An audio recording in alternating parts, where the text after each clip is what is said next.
Bon, bienvenue. En fait, cette rencontre a été initiée par ce qu'on appelle le comité Filtex. Le comité Filtex a été formé le 15 décembre. On a une réunion à peu près comme ici, à peu près le même nombre de personnes. Et on a demandé, est-ce qu'il y a des bénévoles qui veulent faire partie du comité Filtex? Et il y en a 12 à peu près qui se sont réunis 2 fois et qui ont pensé d'avoir une conférence particulièrement l'initiateur. C'est Monsieur Marchand, Victor Marchand. Je demande de se lever. Enfin, il m'a dit à un moment donné, il dit, je connais une professeure de l'université qui pourrait venir nous parler de sujets intéressants. J'ai dit, parfait, on l'organise. Et des membres du comité Filtex, il y en a plusieurs qui sont ici. Je demanderais de vous lever, les membres du comité Filtex, Anouk, Roger, M. Blain, Andrew qui vient d'arriver, et Victor qui est responsable du comité. Je ne pense pas que j'en oublie. En fait, le Forum citoyen initie souvent des comités. Et c'est un comité qui est initié du Forum citoyen. Puis à ce moment-là, le comité est comme indépendant. Il fonctionne. Puis quand il ne fonctionne plus. Donc, ils ont fait quelques réunions, comme je disais. Donc, je vous remercie.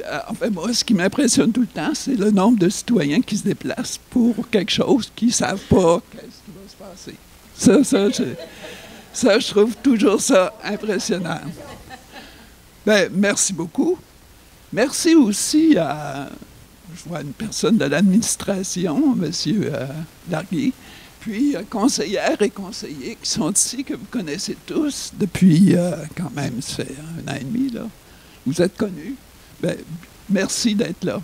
Merci d'être là. Ben oui, monsieur le maire. Monsieur le maire qui est là. Ben oui. En fait, on est tellement proche des fois des noms qu'à un moment donné, on n'appelle plus monsieur le maire, on l'appelle Michel. Puis là, à un moment donné, on oublie de dire monsieur le maire. Puis ça fait partie de la communauté. C'est un bon signe dans un sens. C'est qu'on est proche.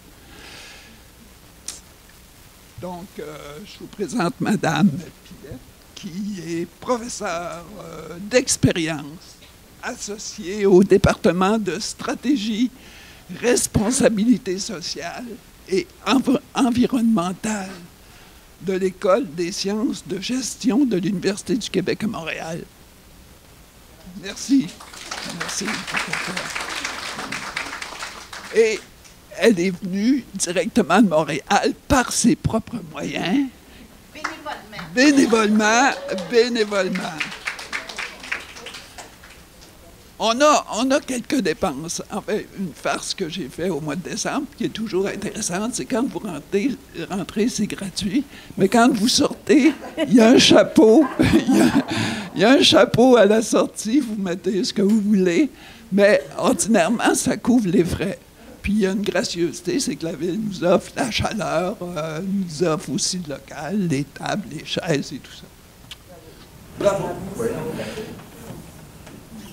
C'est beau? Merci. Donc, je vous laisse avec... Ah oui, juste un petit détail. Si en cours de route de la conférence, vous avez des questions à poser, vous levez la main. Moi je prends, s'il y a plusieurs mains, je peux prendre des interventions, je note les interventions. Et vous pouvez poser des questions en cours de route. Parce que des fois, on a quelque chose qu'on ne comprend pas, puis on voudrait que ce soit clarifié. C'est bon de poser la question tout de suite. Mais une question par rapport à la conférence. Parce que j'en connais, ils parlent comme ça. Mais je vous ramènerai à l'ordre, parce que je suis très, très sévère. Et il y a des chaises pour... oui, il reste des chaises d'abord. Oui, oui. Tout le monde est assis. Toi, Marianne, t'es assise sur le chapeau, là? Tu deviens à côté, oui. C'est beau. Merci. Bienvenue. Et, madame, vous avez le champ libre. Merci. Jusqu'à temps que les gens soient tannés de m'entendre. Exactement. Bon. Ils vont le dire, puis je vais dire, c'est ça. Venez donner la conférence, si vous voulez. Merci. Merci. Merci. Alors, bonjour tout le monde. Je suis impressionnée de voir autant de personnes. C'est un plaisir de renouer avec Sutton. Ça faisait longtemps que je n'étais pas venue. J'ai été invitée souvent à Abercorn il y a longtemps, mais c'était rare que c'était en hiver. Mais là, je vous remercie aussi pour la belle température d'aujourd'hui. Bon, alors tout s'y prêtait. Vous avez vu, je ne sais pas s'il en reste encore, peut-être qu'il n'y en a pas pour tout le monde, j'avais 40 copies. Vous avez vu que je vous ai fait imprimer ce que dit le ministère des Affaires municipales de votre ville, puis on va voir qu'il y a des comparatifs avec ça.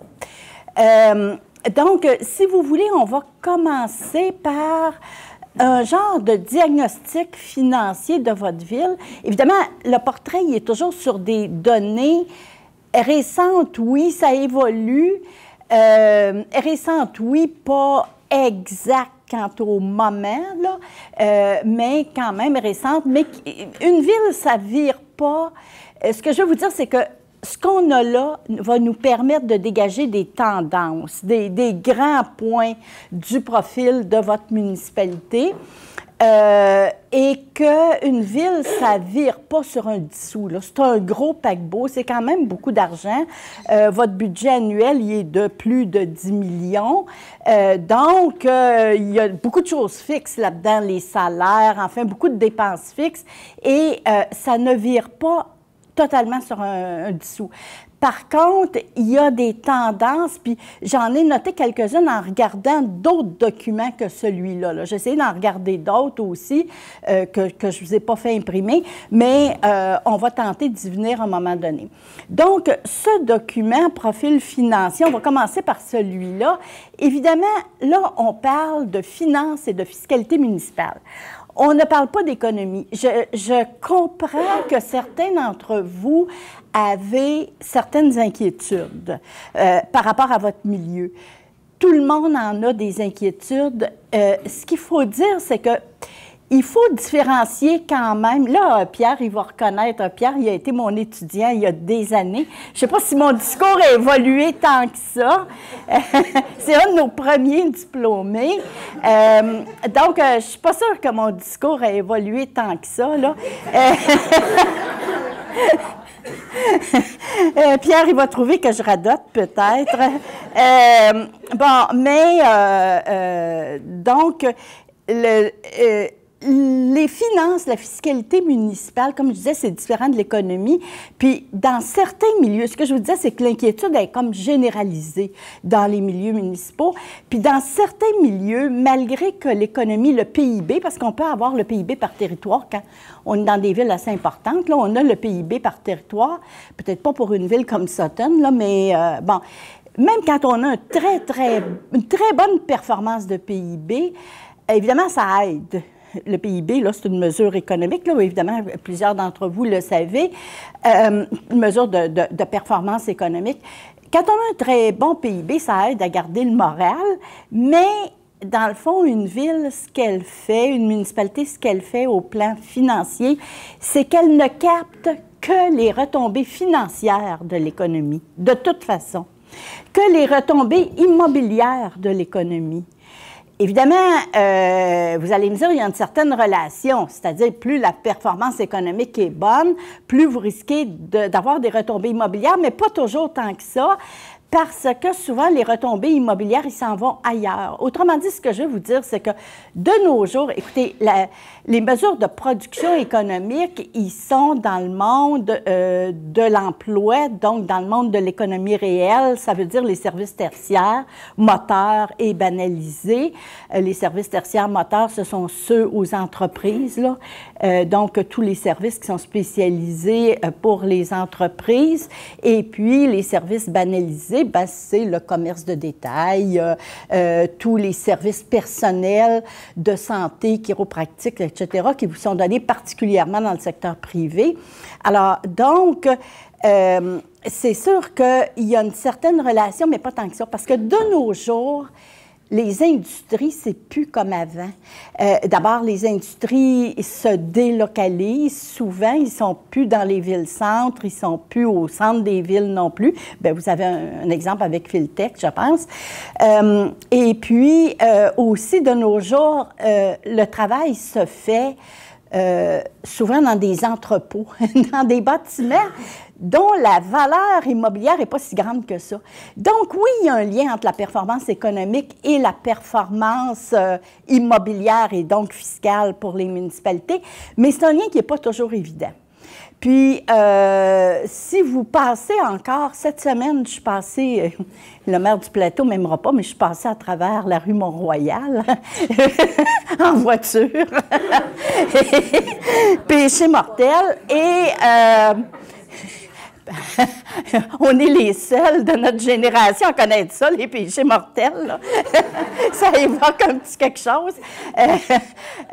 Bon, alors donc, je passais là, puis je voyais, il y a plein de locaux vacants sur Mont-Royal. Il y en a plein sur Saint-Denis aussi, là, hein? Puis dans toutes les régions, ce que tout le monde me dit, oui, mais on a des locaux vacants. Et évidemment, parce qu'il y a une réorganisation du commerce de détail, bon, pour toutes les raisons que vous connaissez. Évidemment, tout ça, le fait que le travail se fait maintenant en grande partie à domicile, que quand il se fait dans un local, c'est un local qui ressemble à un entrepôt, donc pas très grande valeur, c'est plus un beau bâtiment en briques comme autrefois, là, qui rapportait beaucoup à la municipalité. Il y a tous ces faits-là qui font qu'il s'opère dans les finances municipales un transfert fiscal vers les résidents. Puis, je vous le dis, j'ai travaillé sur le comité en 2016, j'ai travaillé sur le comité externe de taxation non résidentielle de la Ville de Montréal, avec, sous l'égide du président du comité exécutif d'alors, qui était M. Desrochers. C'était pas Projet Montréal qui était au pouvoir, là, en 2016. Et puis, on a travaillé là-dessus. Puis même la Ville de Montréal disait, bien, de toute façon, parce que vous savez que les commerces industries paient un multiple de votre taux, puis à Montréal, c'est un multiple qui est élevé. D'ailleurs, la loi permet maintenant des multiples plus élevés pour la plupart des municipalités. Puis là, à un moment donné, on n'est plus compétitif, le multiple est trop élevé.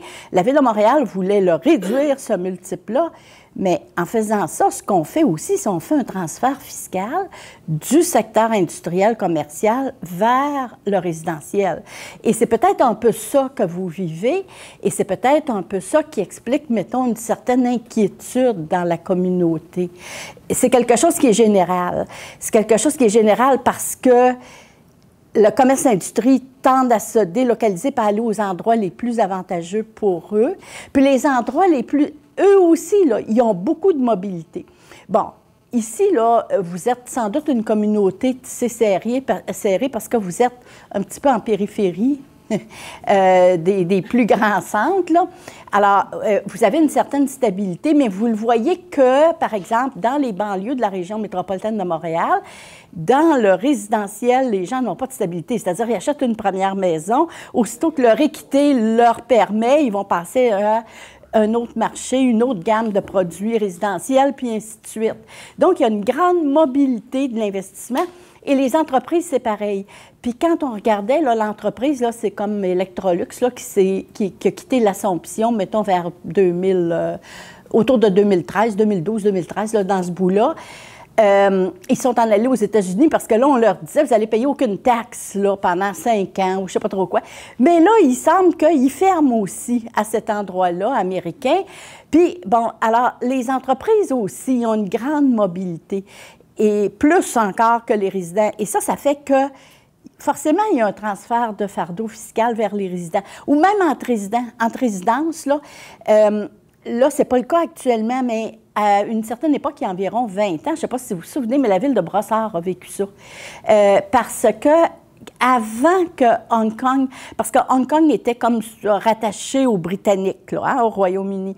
Et avant que ça passe à la Chine, ce qui d'ailleurs leur pose des problèmes actuellement, là, de liberté démocratique, avant que ça passe à la Chine, il y avait beaucoup de Chinois de Hong Kong qui avaient demandé la citoyenneté canadienne, ils avaient entrepris le processus de citoyenneté. Ils avaient acheté des propriétés à Brossard déjà. Et puis, à un moment donné, ils ont vu que c'était pas si pire que ça, Hong Kong. Ils ne savaient pas ce qui allait arriver plus tard, là, mais c'était pas si pire que ça. Ils ont mis beaucoup de propriétés en vente simultanément. Alors, évidemment, quand vous avez une grosse offre, les prix baissent. Alors, la ville de Brossard avait vu un transfert s'opérer vers ces propriétaires, ces contribuables résidentiels québécois d'origine qui, eux, vont plus rester là. Peut-être qu'ils vont changer de gamme de produits, mais justement, ça va les affecter encore plus, ces mouvements-là. Donc, c'est un peu ça puis, qui se passe. Il y a des transferts et moi, je voulais vous dire, peut-être que vous le vivez un peu ça. Je pense que plus que peut-être vous le vivez, je pense que le surcroît, en quelque sorte, de zonage commercial ou industriel, puis le peu de demande, bien, ça fait qu'il n'y a pas de hausse de ces valeurs-là, alors qu'il peut y avoir des hausses résidentielles. De fait, il y en a. Et oui, ça sera pas... Oui, excusez. Oui, non, c'était juste parce que par rapport à votre intervention sur la mobilité des entreprises et tout ça, je pense que c'est quand même important de mentionner que l'économie de Sutton est basée sur le tourisme et la villégiature. Donc, ça, c'est quelque chose qui est peu délocalisable. C'est-à-dire que quand les entreprises viennent ici, c'est à cause du territoire. Donc, c'est comme un paramètre quand même à prendre en considération. Oui. Ah oui, certainement. Vous avez tout à fait raison. Par contre, ce ne sont pas d'énormes évaluations non plus, là, hein? On s'entend. Bon, ça n'a rien à voir avec la grande entreprise, par exemple, là, mais tout à fait d'accord. Surtout au plan économique, là, oui. Alors voilà, donc ça, c'est comme une petite entrée en matière, là, pour vous dire que l'inquiétude, elle est généralisée et que, à mon avis, elle va continuer un certain temps. D'ailleurs, vous le voyez actuellement, le PIB ralentit au Canada. On parle même possiblement de quelques mois de récession. Alors, il y a des facteurs structurels dont j'ai parlé tantôt, puis il y a les facteurs conjoncturels aussi qui font que probablement pour au moins les 3 prochaines années, on va continuer d'être dans un optimisme, un optimisme nuancé, disons. Ceci étant, ici, dans ce que je vous ai fait photocopier, bien, on ne va pas regarder tout en détail, mais on va regarder qu'il y a là, on voit votre population. Au Québec, il y a quelque chose comme, attendez, à la page 3, vous allez voir que votre comparatif, la classe de population, au Québec, il y a 273 en haut, là, de la page 3, classe de population. Au Québec, il y a 273 municipalités dans votre classe de population, là. C'est-à-dire des municipalités urbaines, mais je pense que c'est sous 10 000 de population, là, quelque chose comme ça. Bon, il y en a. Et puis, dans votre MRC, vous avez 21 municipalités. Région administrative, vous êtes dans Montérégie. C'est une énorme région, vraiment énorme. C'est la 2e plus grosse au Québec après l'île de Montréal. Donc là, vous avez 172 municipalités, puis les plus que 1000, quasiment 1100 municipalités du Québec, là. Voilà. Alors, donc, quand on vous compare avec d'autres municipalités, c'est avec 273 municipalités de la même classe de population. On va voir ça tantôt. Ce qui est bon, là, ici, on a, en haut là, de la page 1, on a juste 2 années de population. vous avez une petite hausse de population, mais si on regarde sur un plus grand nombre d'années, c'est pas mal. Vous avez pas, contrairement à d'autres municipalités dans votre situation, vous n'avez pas de baisse de population, vous avez une hausse de population. Pardon? Des retraités qui reviennent, c'est bon, ça. Ils dépensent plus, ceux-là, puis des fois, ils ont des bonnes pensions. Ils ont des bonnes retraites. On va voir qu'il y a beaucoup de facteurs encourageants dans votre affaire. C'est bon, ça. Même la Gaspésie, ils misent là-dessus. Les retraités de Montréal ou de Québec qui s'en retournent en Gaspésie, c'est excellent. Le temps que ça dure, profitez-en. Puis ça peut durer longtemps, surtout chez les femmes. Hein? Vous savez sans doute que les actuaires disent actuellement que les femmes de 65 ans, c'est comme si elles n'avaient pas vieilli depuis 10 ans. C'est-à-dire que, en fait, leur espérance de vie a augmenté de 10 ans. Donc, c'est comme si elles n'avaient pas vieilli. Donc, moi, j'apprends ça par cœur, hein? Sur 5 femmes qui ont actuellement 65 ans, dans 30 ans, il va en avoir 3 qui vont être encore vivantes. Si la tendance se maintient. Hein? Ça, c'était nous d'y veiller. Ah, les hommes, moi, je regarde plus ça.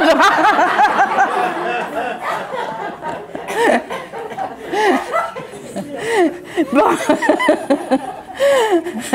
Alors, donc, on revient à nos moutons. Pierre, ça te fait faire des commentaires? C'est parce qu'on a eu cette réflexion-là aussi à la ville, et puis dans la communauté, puis on sait que notre population vieillit, et on sait qu'il va y avoir des besoins particuliers à une population plus vieille. Alors, c'était un enjeu dans la communauté de dire comment on se prépare pour une communauté beaucoup plus vieille. Merci.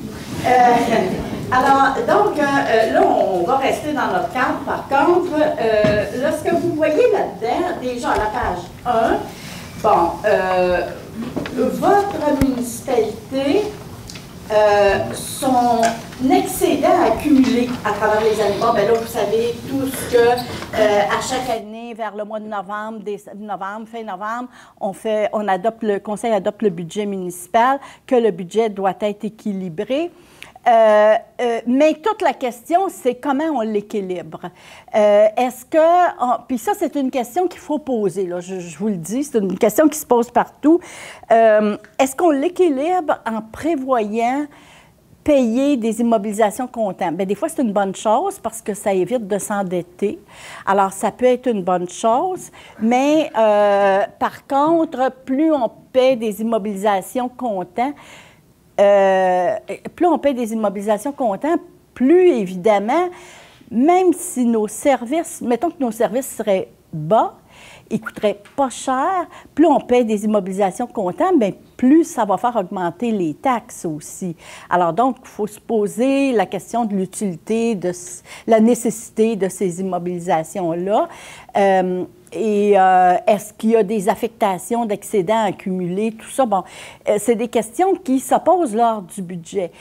Quand on arrive avec les états financiers, bon, on a des résultats différents parfois du budget et donc, parfois, souvent, les dépenses vont coûter moins cher, puis les revenus vont être plus élevés parce que, entre autres, il y a eu des demandes de permis entre-temps, donc il y a des nouvelles évaluations et on va avoir des revenus plus élevés, des dépenses un petit peu plus basses, puis il va sortir de ça un excédent. Est-ce que c'est une bonne chose? Bien, oui et non, parce que la prudence veut qu'on ait un certain montant d'excédent, mais si on en a énormément, c'est peut-être aussi que la municipalité, en fin de compte, charge systématiquement trop de taxes. Alors moi, trop d'excédents, je vous dirais... les contribuables, oui, c'est beau la prudence, là, mais les contribuables, il est mieux souvent payer un peu moins de taxes pour avoir des moins gros excédents. Là, vous voyez ici qu'à Sutton, Ben, on a moins qu'ailleurs. C'est très correct, là. Mettons 14-15 là, c'est très correct comme excédent, mais qu'on a moins ailleurs, puis c'est peut-être pas nécessaire qu'ailleurs on ait tant que ça, là. Moi, j'aimerais mieux être à Sutton qu'ailleurs, là, tant qu'à ça, parce que trop d'excédents, ça veut dire qu'à chaque année, on paie trop de taxes, puis quand on paie trop de taxes pour renflouer des excédents avec lesquels on fera je ne sais pas trop quoi, mais quand on paie trop de taxes, on est moins attractif pour des nouveaux investissements. Donc, moi, je ne m'inquiéterais pas de ça. Je dirais que c'est juste parfait. Par contre, ce qui est très bien, c'est que Sutton a très, très peu d'endettement à long terme par unité d'évaluation. Quand on met ça à 100 $, pas par unité, là, mais par 100 $ d'évaluation.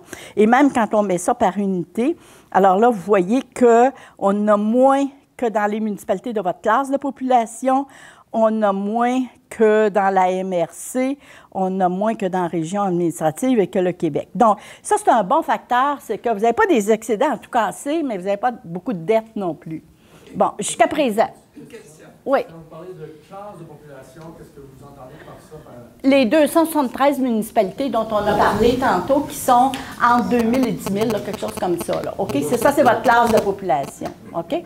Donc, les comparables selon le ministère. Merci. Bon. Alors, donc, votre taux global, bon, le taux global le TGT uniformisé, là, c'est le taux global de taxation uniformisé. Il n'y a personne qui paie ça pour vrai.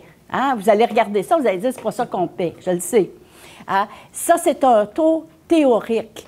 En réalité, là, on paie, il y a le taux résidentiel de base ou résiduel, il y a des taux 6 logements et plus, bon, etc., etc. On paie des taux tous différents selon nos catégories d'immeubles. En plus, dans certaines municipalités, il y a beaucoup de tarification, dans d'autres municipalités, il n'y en a pas beaucoup. Alors, est-ce que les vidanges sont dans la taxe foncière ou les vidanges sont chargées au logement, etc., etc., l'eau, comment c'est... Donc, pour que ça soit comparable entre municipalités, l'opération qu'on fait, c'est on prend tous les revenus de taxes foncières ou non foncières, puis on divise ça par l'évaluation, puis ça nous donne un taux théorique, qui est le taux global de taxation uniformisé. Uniformisé, pourquoi? C'est quand les évaluations, on les ramène à 100 selon la médiane que vous avez sur votre compte de taxe et le facteur d'équivalence que vous avez sur votre compte de taxe aussi. Bon, alors, est-ce qu'on est à 102 d'évaluation ou on est à 98? Puis l'inverse, 1 sur la médiane, ça donne un facteur qui est sur votre compte de taxe que vous pouvez connaître aussi. Donc, on a là un taux global de taxation uniformisé qui permet de comparer avec les autres. La seule utilité, c'est pas que vous payez ça, vous ne payez pas ça du tout chacun. C'est théorique, c'est quand on fait des moyennes, quand on applique une formule, la même pour tout le monde. Et donc, ça vous permet juste de comparer avec les autres, puis de vous dire, bien, dans tout le Québec, on est à 1 et 2. Ça, c'est beaucoup à cause de la Ville de Montréal. Là. Et puis, la Ville de Montréal, bon, évidemment, là, qu'est-ce qui arrive, c'est que si les valeurs augmentent très, très vite, bien, en général, le taux de taxation diminue. Alors, quand vous regardez la Ville de Montréal, on a été il y a, je ne sais pas, mettons 10 ans, là, je vous dis ça de mémoire, là, peut-être à 1,25 de taux de taxation. Actuellement, on est en bas d'1 $ de taux global de taxation. Donc, la Ville de Montréal, c'est plus qu'un quart de l'argent au Québec, donc ça influence beaucoup. Mais vous voyez que vous avez un taux global de taxation plus faible que les autres, comme municipalité. OK? Alors, quand même, là, quand on se compare, là, on est ici inférieur. Oui. Oui. Est-ce que possible de demander une question en anglais? Oui, oui, oui. Okay. Oui, j'avais oublié de vous le dire. Oui, oui, Merci. certainement. Thanks. So just a question on the, we're talking here on the relative levels of taxation and debt and things like this relative to other municipalities. But there's one factor here, and I'm not sure if it's included in the reference of the class of population for this town. That is that half of the buildings here are seasonal buildings.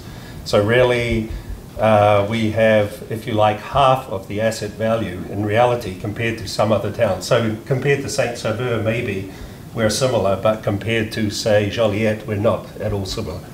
Oui, OK, on va répondre à ça tantôt, exactement à ça, un petit peu plus loin. En fait, ça va être la fin, la conclusion de cette partie-là, là-dessus. On y revient. Oui, vous avez raison, mais vous allez voir que malgré tout, vous êtes avantagé. Et vous ne le savez pas. Parce que la villégiature, c'est vrai que c'est en général des valeurs inférieures. Bon, là, ça fait augmenter dans deux sens. Vous avez tout à fait raison. En général, c'est des valeurs inférieures, donc ça fait baisser l'ensemble des valeurs. Par contre, ça fait des résidents qu'on ne compte pas parce que ce n'est pas des résidents permanents. Donc, ça fait une valeur plus grande, mais on va voir qu'on a des valeurs par unité d'évaluation. Alors là, on va répondre à votre question. Puis si ce n'est pas assez répondu, vous reposerez votre question tantôt, si je l'ai oublié. Mais bon, c'est très pertinent ce que vous dites. Bon, là, la charge fiscale. Charge fiscale, c'est combien en moyenne on paie par logement. Un logement, c'est les résidences unifamiliales, le locatif résidentiel, puis les condos. Alors, vous êtes un petit peu en bas de 2 000 $. Bon, vous payez une petite affaire moins que les autres, on y reviendra. Vous payez un petit peu moins que les autres, mais pas beaucoup moins, pardon? Pas beaucoup moins, pourquoi? Parce que votre taux de taxation est relativement avantageux, mais par contre, vos valeurs sont assez élevées. Et là, ça va revenir à la question de monsieur tantôt. Bon, là, à la page 2, en fait, on ne va pas traiter la page 2, mais ça vous donne l'ampleur des montants là, pour chaque poste. Ça, c'est des montants comme tels, et ça vous donne l'ampleur des montants, mais ça, ce n'est pas des questions qu'on va traiter aujourd'hui parce qu'on n'en sortirait plus, puis ce qui nous intéresse, c'est plutôt le comparatif. Donc, on va passer à la page 3. Alors, à la page 3, bon, les indices, on ne va pas entrer là-dedans. On revient avec, là, ça, c'est au sommaire de 2017. Donc, on revient avec les taux globaux uniformisés. La charge fiscale des logements, ça, on l'avait là sur la page 1. Là, ce que je voudrais regarder avec vous, c'est les charges nettes par 100 $ de RFU. Vous êtes à 97 sous. Alors ça, c'est vraiment les dépenses. Les dépenses, puis ça, c'est la meilleure mesure. Ben, en tout cas, moi, je trouve que c'est la meilleure mesure. Il y a des palmarès, tout ça, dans le passé, qui ont pris les dépenses qu'ils ont mises par habitant. Bon. Mais justement, par habitant, ça ne répond pas à la question de monsieur. Si vous avez beaucoup de villégiature, vous avez moins de résidents qu'une autre municipalité, et donc ça fait paraître vos charges plus élevées par habitant. Puis généralement, on ne dépense pas selon les habitants parce que ça fait longtemps que les revenus des villes, en fait, depuis 1980, les revenus des villes ont très peu de rapport avec leurs habitants et beaucoup de rapport avec l'évaluation. On dépense selon les valeurs foncières parce que la taxation foncière est très importante dans vos revenus et on dépense selon ce qu'on est capable d'aller chercher fiscalement. Avant 1980, c'était complètement une autre logique financière, une logique à laquelle certains, l'UMQ par exemple, des fois voudraient revenir, mais on n'en est pas là. Bon. Alors, donc, avant 1980, c'était complètement une autre logique financière et donc une autre logique d'urbanisme aussi, de choix d'urbanisme. Avant 1980, les municipalités, bon, parce que quand le Parti québécois est arrivé au pouvoir en 1976, il a adopté beaucoup de lois qui ont complètement changé l'aménagement du territoire et l'urbanisme. Entre autres, la loi de protection du territoire agricole, qui a fait que, qui a fait que on met moins de territoire en marché, donc les valeurs sont plus élevées. C'est le résultat économique qui est là. Bon. La loi sur l'aménagement et l'urbanisme ensuite, et la loi sur la fiscalité municipale ensuite. Donc, avant 1980, les municipalités, toutes les municipalités avaient droit à des subventions inconditionnelles, ce qui n'est plus le cas aujourd'hui. Aujourd'hui, les seules municipalités qui ont droit à des subventions de Québec inconditionnelle, ce sont les municipalités très pauvres en richesse foncière qui reçoivent donc une péréquation. Et cette péréquation-là fait partie du grand calcul de la péréquation canadienne quand on dit est-ce qu'au Québec, on reçoit par habitant plus qu'ailleurs? Bien, oui, en partie parce que notre marché foncier immobilier est plus faible que, par exemple, en Ontario ou en Alberta. OK? Alors, puis là, les municipalités les plus faibles là-dedans reçoivent un paiement de péréquation. Mais c'est tout. Alors qu'avant 1900... Alors, les 3/4 et plus de municipalités ne reçoivent aucune... Je vais finir ça, là, puis après, je vous réponds. Aucune subvention inconditionnelle. Avant 1980, toutes les municipalités recevaient un montant par habitant. Alors, elles recevaient, par exemple, à l'époque, 2 $ par habitant, mais ça, c'est 2 $ d'avant 1980. Donc, qu'est-ce que ça faisait à l'urbanisme? C'est que les municipalités voulaient toutes avoir le plus d'habitants possible. Puis aussi, elles avaient droit à un partage, et ça, c'est une revendication de l'UMQ actuellement, un partage de la taxe de vente provinciale. Donc, toutes les municipalités... Québec gardait, mettons que c'était 6 % à l'époque, le taux de taxe provinciale. Québec en gardait 2. Il y en a 2 qui allaient à la région qui, elle, les redistribuait selon les lieux des... selon le lieu où la taxe avait été perçue, OK, dans la région. Et puis, il y en a 2 qui retournaient à la municipalité elle-même. Donc, avant 1980, toutes les municipalités voulaient avoir le plus de monde possible et le plus de commerce possible.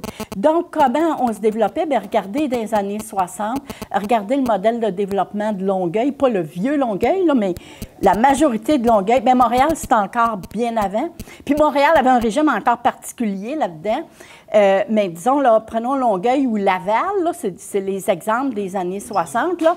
Puis, vous aviez un promoteur, par exemple, Ivanhoé, qui maintenant est rattaché à la Caisse de dépôt, mais à l'époque, qui appartenait à Steinberg. Ivanhoé, il disait, nous, on construit des blocs d'appartements pas chers, 3 étages et demi, pas d'ascenseur, tout. On fait tous nos blocs d'appartements. Quand on a fini ça, on s'est créé une clientèle. Puis là, on fait un petit centre commercial le long de chemin Chambly, boulevard Taschereau. Vous en avez plein comme ça. Puis là, il y a un Steinberg là-dedans.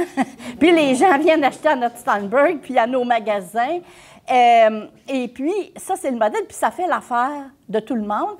Des gens qui arrivent à Montréal pour travailler, mais qui viennent des régions. Ils se trouvent un logement, ils se trouvent du commerce à proximité. Ça fait l'affaire de la municipalité aussi, parce qu'elle, plus elle a de monde, plus elle reçoit 2 $ par personne, plus elle reçoit le partage de la taxe de vente, et tout va bien. Là, vous voyez qu'actuellement, on est dans la logique complètement inverse. On veut le moins de monde possible, mais des vieux dans des immeubles résidentiels qui valent cher. C'est ça qu'on veut. Bon. Pas d'enfants. C'est ça. Des enfants dans des résidences à prix très élevé à Boucherville. Hein? Ça, on le veut. Oui. Depuis tantôt que... Ma question, c'est, vu que vous connaissez bien l'histoire un peu, là, est-ce que vous savez pourquoi il y a eu ce changement? Puisque ce changement-là, ça a produit ce qu'on appelle aujourd'hui de l'urbanisme fiscal, là, qui a vraiment comme vraiment comme des effets catastrophiques au niveau de l'urbanisme au Québec. C'était quoi les motivations pour changer d'un modèle à un autre modèle? Oui. Moi, je vous dirais, le motif, il était politique. OK? C'est que dans l'ancien modèle, il y avait en plus les subventions conditionnelles, mais ça, c'est resté. Mais là, les municipalités étaient financièrement beaucoup dépendantes de Québec. OK? Il n'y avait pas d'autonomie. Puis il n'y avait pas d'autonomie pour décider de leur politique d'urbanisme, entre autres, parce que c'était trop contraignant. Donc, ce que les municipalités visaient, c'était l'autonomie, parce qu'il ne faut pas oublier une chose, là, politiquement, puis je pense que c'est encore plus vrai aujourd'hui, politiquement, une municipalité, c'est pas comme en Europe, là. quand vous êtes dans un État unitaire comme la France, ça, je parle souvent de ça, quand vous êtes dans un État unitaire comme la France, pas comme la Grande-Bretagne, parce que notre modèle, il ressemble beaucoup au modèle de Grande-Bretagne, mais dans un modèle unitaire comme celui de la France, la municipalité elle fait partie des... Excusez, hein, c'est moi qui ai fait... Ah, c'est parce qu'il s'attend tout seul. Bon. Je ne sais pas si votre planche est tremble, mais ça descend sans arrêt. Vous pensez que je parle assez fort, hein? OK. Bon, merci. Bon.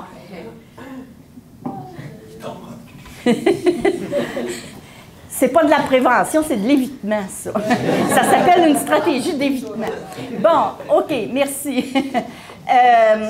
Donc, dans un État unitaire, la municipalité participe à la logique institutionnelle de l'ensemble du pays.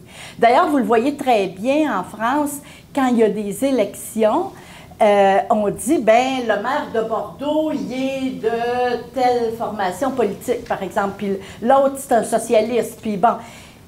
Nous, ici, là, les formations municipales, c'est pas ça, ce sont des coalitions de personnes. Il peut y avoir des péquistes, des souverainistes, des tout. Des libéraux, provinciaux, fédéraux, l'enjeu municipal, il est complètement détaché, il est propre, c'est notre territoire, il est spécifique au territoire, et même, je dirais plus que ça, politiquement, une municipalité représente un contre-pouvoir par rapport au gouvernement supérieur. Et plus vous êtes bon dans le contre-pouvoir, plus vous allez être remarqué, puis plus vous risquez d'être recruté par un parti provincial ou fédéral, ou l'inverse. Donc, il y a beaucoup de mouvements,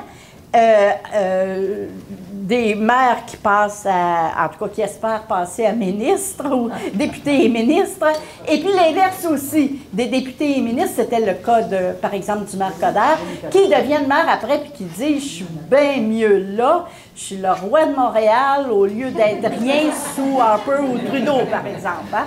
Bon, alors, puis j'ai beaucoup plus de légitimité parce que je suis élu par plus de monde. Parce que c'est ça qui compte, en fin de compte. Hein? Si vous êtes même maire d'un arrondissement à Montréal, là, Côte-des-Neiges, Notre-Dame-de-Grâce, là, ils s'en vont vers le 200 000 de population. Bien, écoutez, là, c'est autant de poids que maire de Longueuil, là, à peu près. Alors, donc, puis là, vous dites, je suis le roi. Puis, à Montréal, c'est beaucoup ça. Là. Pourquoi Mme Plante est devenue mairesse de Montréal? C'est beaucoup parce que personne n'avait prévu que Projet Montréal prendrait le pouvoir. Et que les maires d'arrondissement qui étaient de Projet Montréal, le maire du Plateau, le maire de Rosemont-Petite-Patrie, ils ne voulaient pas y aller à la mairie de Montréal. Ils disaient, moi, ça fait 2 mandats que je fais, là, je sais que je vais être réélu, pourquoi j'irai à la mairie de Montréal? J'ai assez de pouvoir comme ça, puis je suis bien rémunérée, puis j'aime mon territoire, puis etc.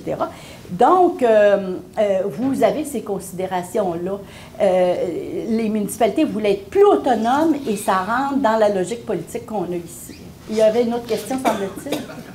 Oui, moi, ma question touche surtout... bon, ce qu'on comprend, c'est que la plus grande partie, sinon tout l'argent qui entre dans les coffres de la municipalité, vient de la taxation municipale. Oui, autonome. Les revenus locaux autonomes, oui. Moi, j'aimerais ça plus comprendre pourquoi il n'y a pas autant d'argent qui arrive. Pour moi, c'est illogique que la taxe de vente n'ait pas plus d'influence dans les budgets municipaux et que, pour moi, c'est comme un éteignoir économique qu'il n'y ait pas un lien direct entre la taxe de vente et les revenus des municipalités. Il me semble que le dynamisme d'une ville devrait être en lien direct avec les revenus qu'elle touche la taxe de vente. Je n'arrive pas à comprendre cette logique-là. Bien, écoutez, les seules choses que je peux vous dire là-dessus, c'est qu'il y a eu une étude Cyrano vers 2016 qui reprend des données 2013. Là, on prend toujours des données un petit peu plus anciennes, avec 10 juridictions du Canada et des États-Unis. Donc, le Québec, différentes provinces canadiennes et des juridictions américaines. Il y a relativement peu de juridictions où est-ce que la taxe de vente revient aux municipalités. Je vous dirais de façon étonnante. Et pourquoi? Parce que, écoutez, les ventes au détail, là, c'est juste un des indicateurs de l'économie. C'est pas ça qu'on veut. On veut pas, dans une ville, en priorité, avoir du commerce de détail, là. C'est très, très, très hypothéquant. C'est très cher pour la municipalité. Plus vous allez avoir des grandes chaînes, par exemple, de restauration rapide, plus ça va vous coûter cher. Moi, ça ne me fait rien si vous voulez ça. Mais d'abord, ça va scraper votre paysage. Ça va scraper votre paysage. En plus, ça va vous amener toutes sortes de problèmes. Négocier avec le siège social de cette chaîne-là, qui est au Canada ou aux États-Unis, ailleurs, juste en frais pour négocier avec eux, ça va vous amener une circulation automobile, plus d'accidents, plus de ci, plus de ça, pour un bâtiment où est-ce que la valeur n'est pas si grande que ça, puis vous avez d'énormes stationnements, vous taxez des stationnements. Moi, ça ne me fait rien si c'est ça le modèle. Je sais que c'est une revendication de l'UMQ actuellement, là. Puis, peut-être que dans certains cas, quand il n'y a pas d'autre chose, c'est l'idéal. Mais il y a des... Pour moi, en tout cas, c'est pas porteur d'avenir, là. Ne serait-ce que parce que le commerce de détail, hormis la restauration rapide, là, le commerce de détail, bien, il est en déclin parce qu'il se fait par Internet. Il est comme délocalisé beaucoup. Alors, puis en plus, c'est très, très, très influençable par les conjonctures, contrairement aux valeurs foncières. Les valeurs foncières résistent beaucoup plus que les études Cyrano nous montrent. C'est pourquoi il n'y a pas plus de juridictions qui vont vers le partage de la taxe de vente. C'est que les valeurs foncières, ils peuvent résister longtemps à des mauvais cycles économiques. Sauf Détroit. Il y a des exceptions, bien sûr. Là, Détroit, là, où certaines villes en France, là, quand l'acier, la sidérurgie, c'est fini, bien là, c'est sûr qu'à un moment donné, écoutez, ça se reflète sur votre marché immobilier. Mais ça prend du temps. Alors que le commerce de détail, c'est quasiment immédiat. Puis moi, je peux vous le dire, à Montréal, là, juste à partir du moment où l'Agence fédérale de revenus, puis Revenu Québec aussi, ils ont commencé à surveiller plus les restaurateurs.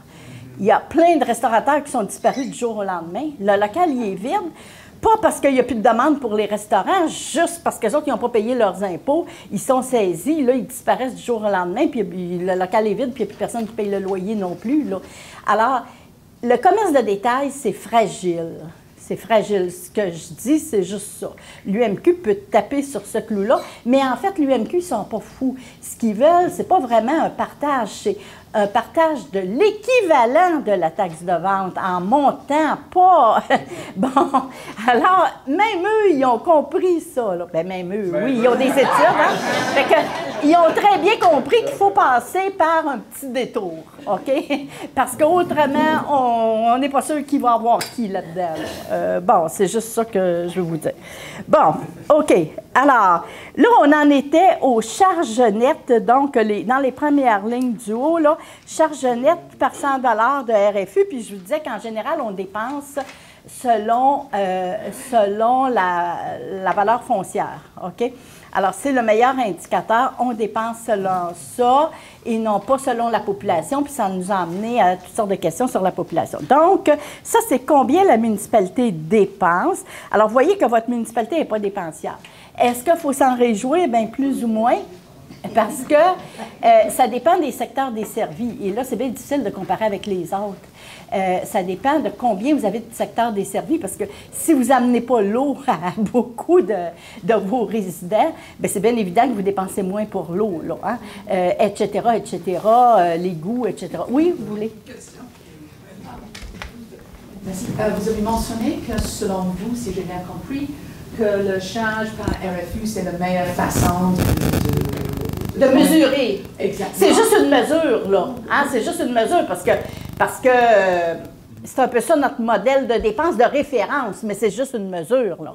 Mais ma question, c'est plus parce qu'on entend parler aussi de l'indice de vitalité économique. Ça, c'est une autre affaire qui n'a rien à voir avec la municipalité.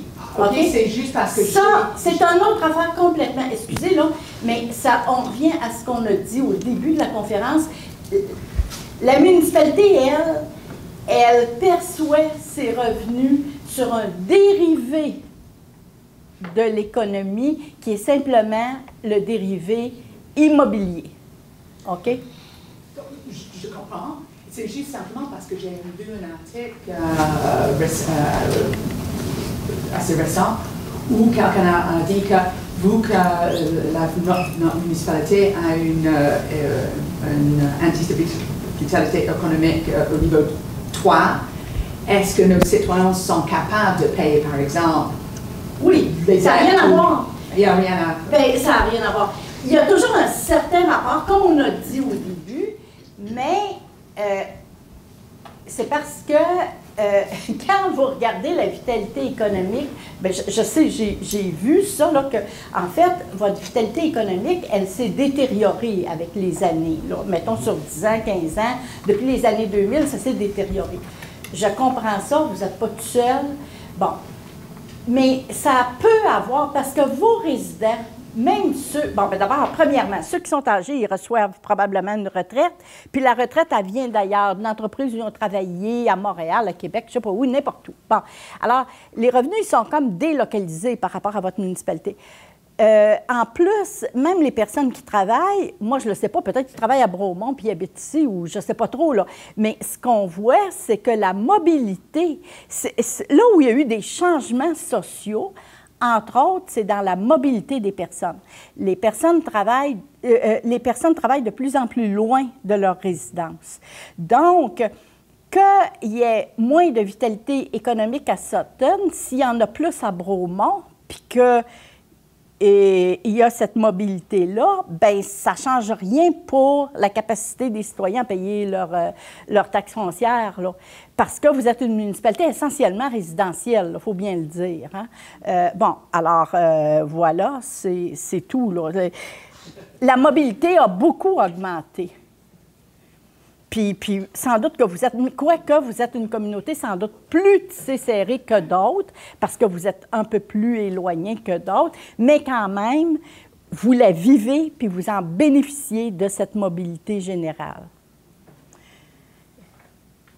Jusqu'au moment où peut-être on interdira l'automobile ou dans ses formes actuelles, mais là, ça, c'est une autre affaire. Bon, on ne peut pas tout prévoir. Bon, alors, OK.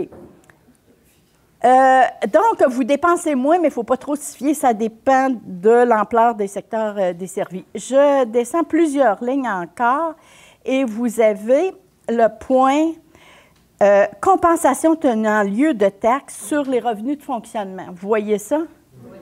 Bon. Alors là, vous avez juste 0, oui, alors que votre classe de population a plus. OK? Moi, là, je vous inviterai à travailler là-dessus. Ça ne sera pas facile, par exemple. Alors, ça correspond à quoi, ces revenus-là?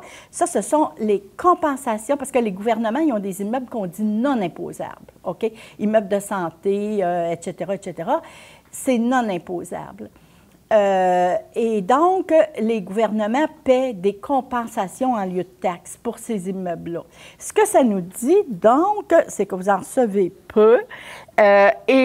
Et ça serait très structurant. Moi, je pense que si on cherche... Alors, il faudrait avoir, mais c'est pas facile, par exemple, des satellites de cliniques de santé publiques, là, du CLSC, des choses comme ça. Et là, ça devient structurant. Pourquoi? Pas juste à cause du fait qu'eux autres, ils vont payer des compensations en lieu de taxe. Puis leur compensation, entre parenthèses, c'est pas sur 100 du montant. Ça aussi, l'UMQ a des revendications là-dessus. C'est pas sur 100 du montant, mais par contre, c'est proportionnel à votre taux global de taxation qu'on a vu tantôt, là, le taux théorique. Alors, plus vous autres, vous payez cher de taxes, plus eux autres, ils vont rapporter aussi, même si ce n'est pas sur 100 du montant. Donc, ça, c'est avantageux. Et en plus, c'est structurant. Pourquoi? Parce que là, vous allez avoir des professionnels qui sont payés par Québec ou par Ottawa. Là, bon. Qui, peut-être, travaillant dans votre communauté, vont devenir propriétaires dans votre communauté aussi. Donc, ça va faire augmenter la demande et donc la valeur des immeubles générales, par exemple, dans le résidentiel. Puis, vous allez avoir des populations qui consomment davantage sur place, peut-être plus de commerces de niche. Alors, ça, c'est le travail des politiciens de courtiser les élus pour obtenir différents immeubles gouvernementaux, fédéraux ou provinciaux. Évidemment, vous n'avez pas tous les atouts quand je regarde des villes qui ont des cégeps ou... bien, ça, c'est une chose, hein, peut-être.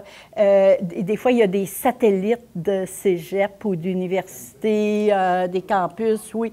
Mais c'est sûr qu'une fois que vous avez des établissements postsecondaires, ne serait-ce qu'une délocalisation, bien là, vous pouvez obtenir certains services fédéraux qui viennent s'établir, puis bon, peut-être même des entreprises, parce que la main-d'œuvre va devenir rare. Donc, si vous formez des gens au post-secondaire, peut-être que les entreprises qui font appel à cette main-d'œuvre-là vont se rapprocher de vous, même venir chez vous. Donc là, il y a tout un travail à faire, et ce travail-là, évidemment, il est peut-être un petit peu plus... il est peut-être un petit peu plus sur les épaules des élus municipaux depuis que on a démantelé les conférences régionales et puis que le développement économique s'est en allé dans les MRC. Puis bon, mais là, il faudrait travailler peut-être cet aspect-là un peu. Si vous pouvez. Puis ça, c'est à long terme. Hein? Ça, c'est une commande à long terme, ça. C'est... Oui. On a un CLD, oui. Donc pour le moment, dans la MRC, le développement économique, c'est vraiment par là que ça passe. Nous, on est très loin de l'autoroute. On s'entend que c'est sympa comme idée, là, mais la faisabilité réelle, compte tenu de notre situation géographique et des autres municipalités qui sont sur notre territoire, me semble assez peu... On est tout à fait d'accord. Mais je peux vous dire que des fois, il suffit pour donner une impulsion de pas grand-chose. Je suis allée à la demande du directeur général d'une municipalité de la Naudière au mois de fin d'octobre, début novembre. Puis là lui, bien, c'est plus petit que chez vous, là. Puis c'est vrai que, compte tenu de la mobilité générale, pas juste des personnes, des marchandises, être loin d'une autoroute, c'est un facteur. Il faut vraiment cibler des secteurs précis d'activité, parce que c'est un facteur qui n'est pas incitatif à être loin des autoroutes, là. Mais lui est encore plus loin que vous, puis une plus petite municipalité. Juste d'avoir, puis ça, je pense que vous en avez un ici, je ne suis pas sûre, là, un CPE. Juste d'avoir un CPE, là, hey, là, ça va changer notre vie. Hein? Ça va changer notre vie parce que là, on va avoir des éducateurs, on va fidéliser des familles. Il y a des familles d'ailleurs qui vont s'en venir chez nous. Déjà, là, c'était très positif pour eux, là. Alors, donc, bon, je ne vous dis pas que c'est facile, mais je vous dis qu'il faut y travailler. Bon. Et puis, bon, ben là, on a regardé pas mal de choses. L'endettement, on l'avait regardé. Je vous inviterai à passer à la page 4. Alors, on voit ici que vous êtes effectivement une municipalité très résidentielle, plus que votre classe de population. Ça, c'est représenté par la part du résidentiel au rôle d'évaluation, là. Alors, vous êtes une municipalité très résidentielle. Puis, restez là. Je vais vous dire pourquoi tantôt. Restez là. Bon.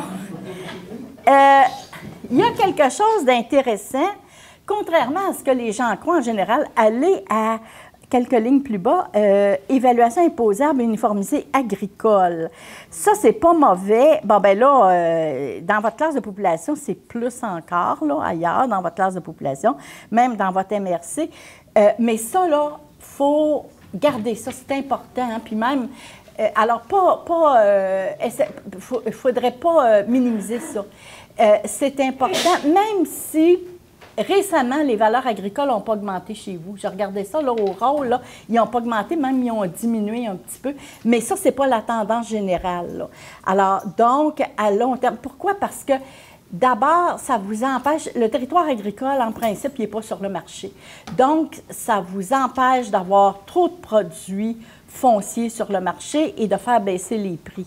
Si vous en avez trop de terrain à vendre, vous allez faire baisser vos prix. Puis là, vous vous trouvez à compétitionner vos propres contribuables. Donc, il ne faut pas faire ça, il faut garder de la zone agricole. c'est quand même payant la zone agricole, même si actuellement, là, chez vous, la valeur a diminué.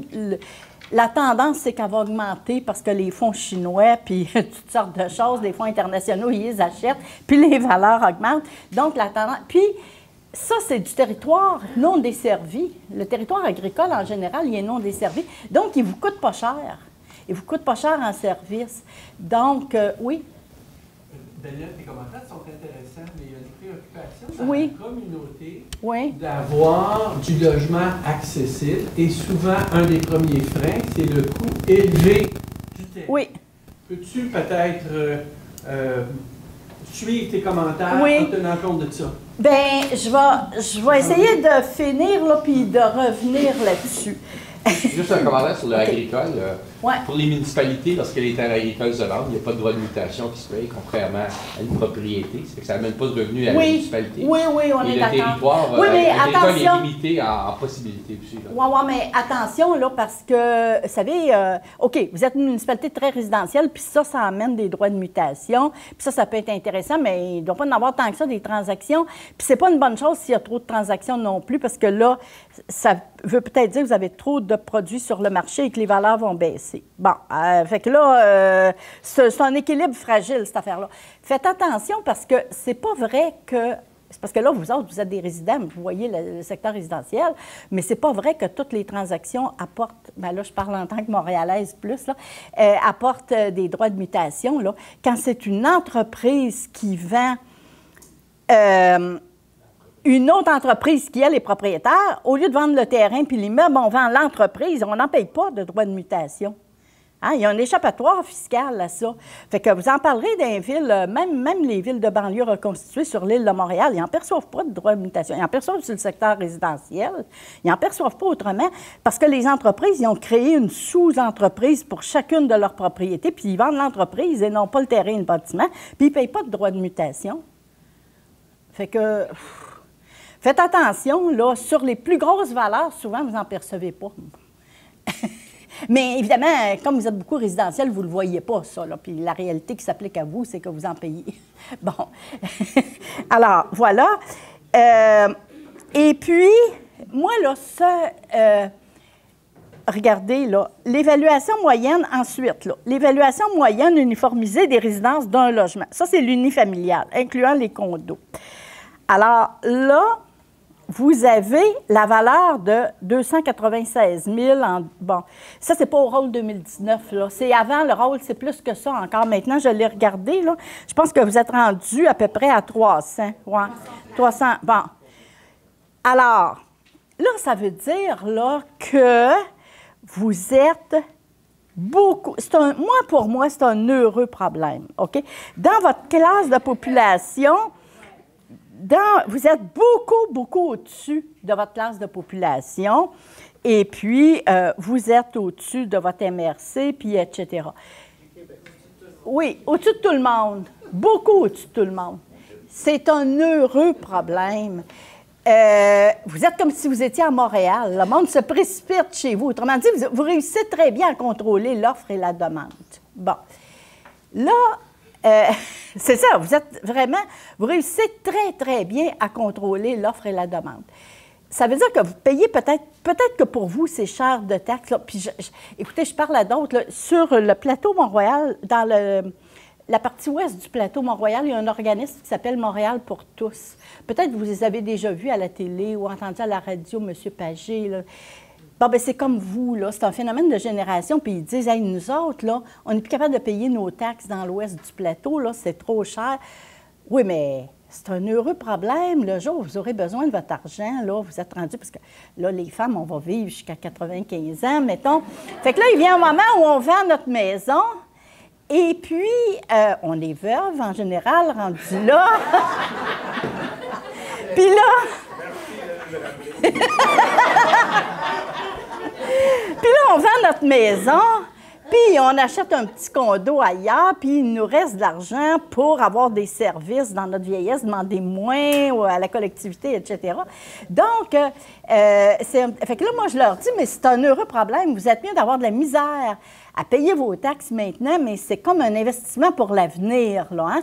Bon, Puis plus on va avoir des communautés culturelles aussi, puis puis des nouveaux types d'emplois, bien, plus on va avoir une demande. C'est comme, oui, vous payez cher de taxes, mais votre investissement, ce que ça vous montre, c'est que votre investissement, il est bien protégé. L'autre alternative, quand vous me parlez du logement abordable, bien, la question, c'est, moi, ça ne me fait rien, c'est vous qui décidez, c'est votre communauté. La question, ça va être, là, parce que, regardez, vous autres, là, vous représentez des valeurs moyennes par propriété de, mettons, 300 000 et plus, là, actuellement. Si vous acceptez, vous donnez des permis avec des exigences moindres, par exemple dans le règlement de zonage, vous allez pouvoir avoir du nouveau logement beaucoup plus abordable. Mais là, il va se passer il va y avoir juste deux possibilités. Eux autres, ils vont rapporter moins de taxes que vous. Donc, ou bien, à ce moment-là, vous réduisez vos services municipaux. Puis cette municipalité, là, il va falloir qu'elle ait un budget équilibré. Puis il va falloir qu'elle les fournisse en eau, ce monde-là. Puis là, peut-être même, moi je l'ai vu là, dans beaucoup de municipalités, peut-être même que, parce que là, il y a une chose, là, c'est que ce qu'on présente ici, c'est comme fondé sur des coûts moyens. C'est-à-dire, la moyenne de vos immeubles résidentiels est de 310 000, par exemple. Puis là, il y a une moyenne de charges par 100 $. Ça, c'est des coûts moyens. Mais quand vous franchissez certaines tailles, là, vous arrivez dans le coût marginal. Combien ça coûte de plus pour desservir 100 portes de plus, par exemple? Bien là, peut-être que ça coûte beaucoup plus cher que le coût moyen parce que là, il faut agrandir, par exemple, l'usine de traitement de l'eau, je ne sais pas quoi, bon, etc. Puis là, des fois, il nous arrive d'autres catégories. On voit ça beaucoup. Là. Moi, je l'ai vu beaucoup, entre autres sur la rive nord de Québec. Bon, parce que la banlieue s'est développée autour de Québec comme ailleurs. Là. Puis sur la rive nord de Québec, ils sont près des pentes de ski, puis tout ça. Et puis, bien là, il arrive des nouveaux résidents, parce que là, justement, on permet des petits condos. On a permis des petits condos. Ça se vend beaucoup moins cher que la valeur moyenne des propriétés. Puis là, on a des nouvelles portes. Bien, les nouveaux résidents, là, ils représentent un coût marginal parce qu'eux autres, avant, ils étaient dans une banlieue de la communauté de Québec. Puis là, il y avait des brigadiers scolaires. Ils veulent des brigadiers scolaires. Bien là, il faut les payer en quelque part, puis etc. Ils veulent des nouveaux services, mais leurs valeurs sont moindres. Donc, qui paie pour ça? C'est les anciens. Donc là, si vous dites « je veux du logement plus abordable », c'est un choix de société, c'est votre choix à vous, c'est à personne de l'extérieur de vous dire quoi faire, mais il faut que vous soyez conscient que ça, va falloir que ça se paie. Puis que c'est les anciens résidents qui vont payer, ou alors on fait une diminution de service, mais ces nouveaux résidents-là, ils vont vouloir une augmentation de service, pas une diminution, parce que les autres sont habitués à autre chose. Deux questions. Oui. Donc, deux questions qui restent. Maïka et Louise après. Et le coût humain d'aider, ça reste ça. Parce qu'ici, aider, c'est pas seulement des jeunes familles, mais d'autres aussi qui vivent avec le salaire très bas. Et le salaire qui est très axé sur l'achalandage. Donc, c'est les fins de semaine et les jours qu'on vous a pas besoin ou qu'il pleut, bien, restez chez vous. Alors, des logements abordables, c'est pas seulement de se loger, mais c'est aussi les services auprès des gens qui en ont besoin. Et tout à fait. Et ça, c'est une question à discuter entre vous. Vous n'avez pas à discuter ça aujourd'hui avec moi, là. Je ne suis pas là pour ça. Moi, je suis là juste pour vous dire, bien, la conséquence de ça, c'est telle chose, mais c'est à votre communauté de le décider. Puis, moi, j'ai rien à voir là-dedans. Et je comprends parfaitement, j'entends parfaitement ce que vous me dites. C'est aussi ce que vivent des personnes à plus faible revenu dans les Laurentides. Et dans les Laurentides, c'est peut-être encore pire que chez vous. Parce que là, il y a une énorme mobilité. D'ailleurs, c'est pas pour rien que l'autoroute des Laurentides est bloquée à chaque matin. Hein? Il y a une énorme mobilité de personnes qui habitent à Val-David, Saint-Sauveur, etc., qui viennent travailler à Montréal ou à Laval. Les gens me disent, les gens des Laurentides, ils disent, premièrement, nous, dans les Laurentides, il n'y a aucun commerce qui est accessible avec nos petits salaires.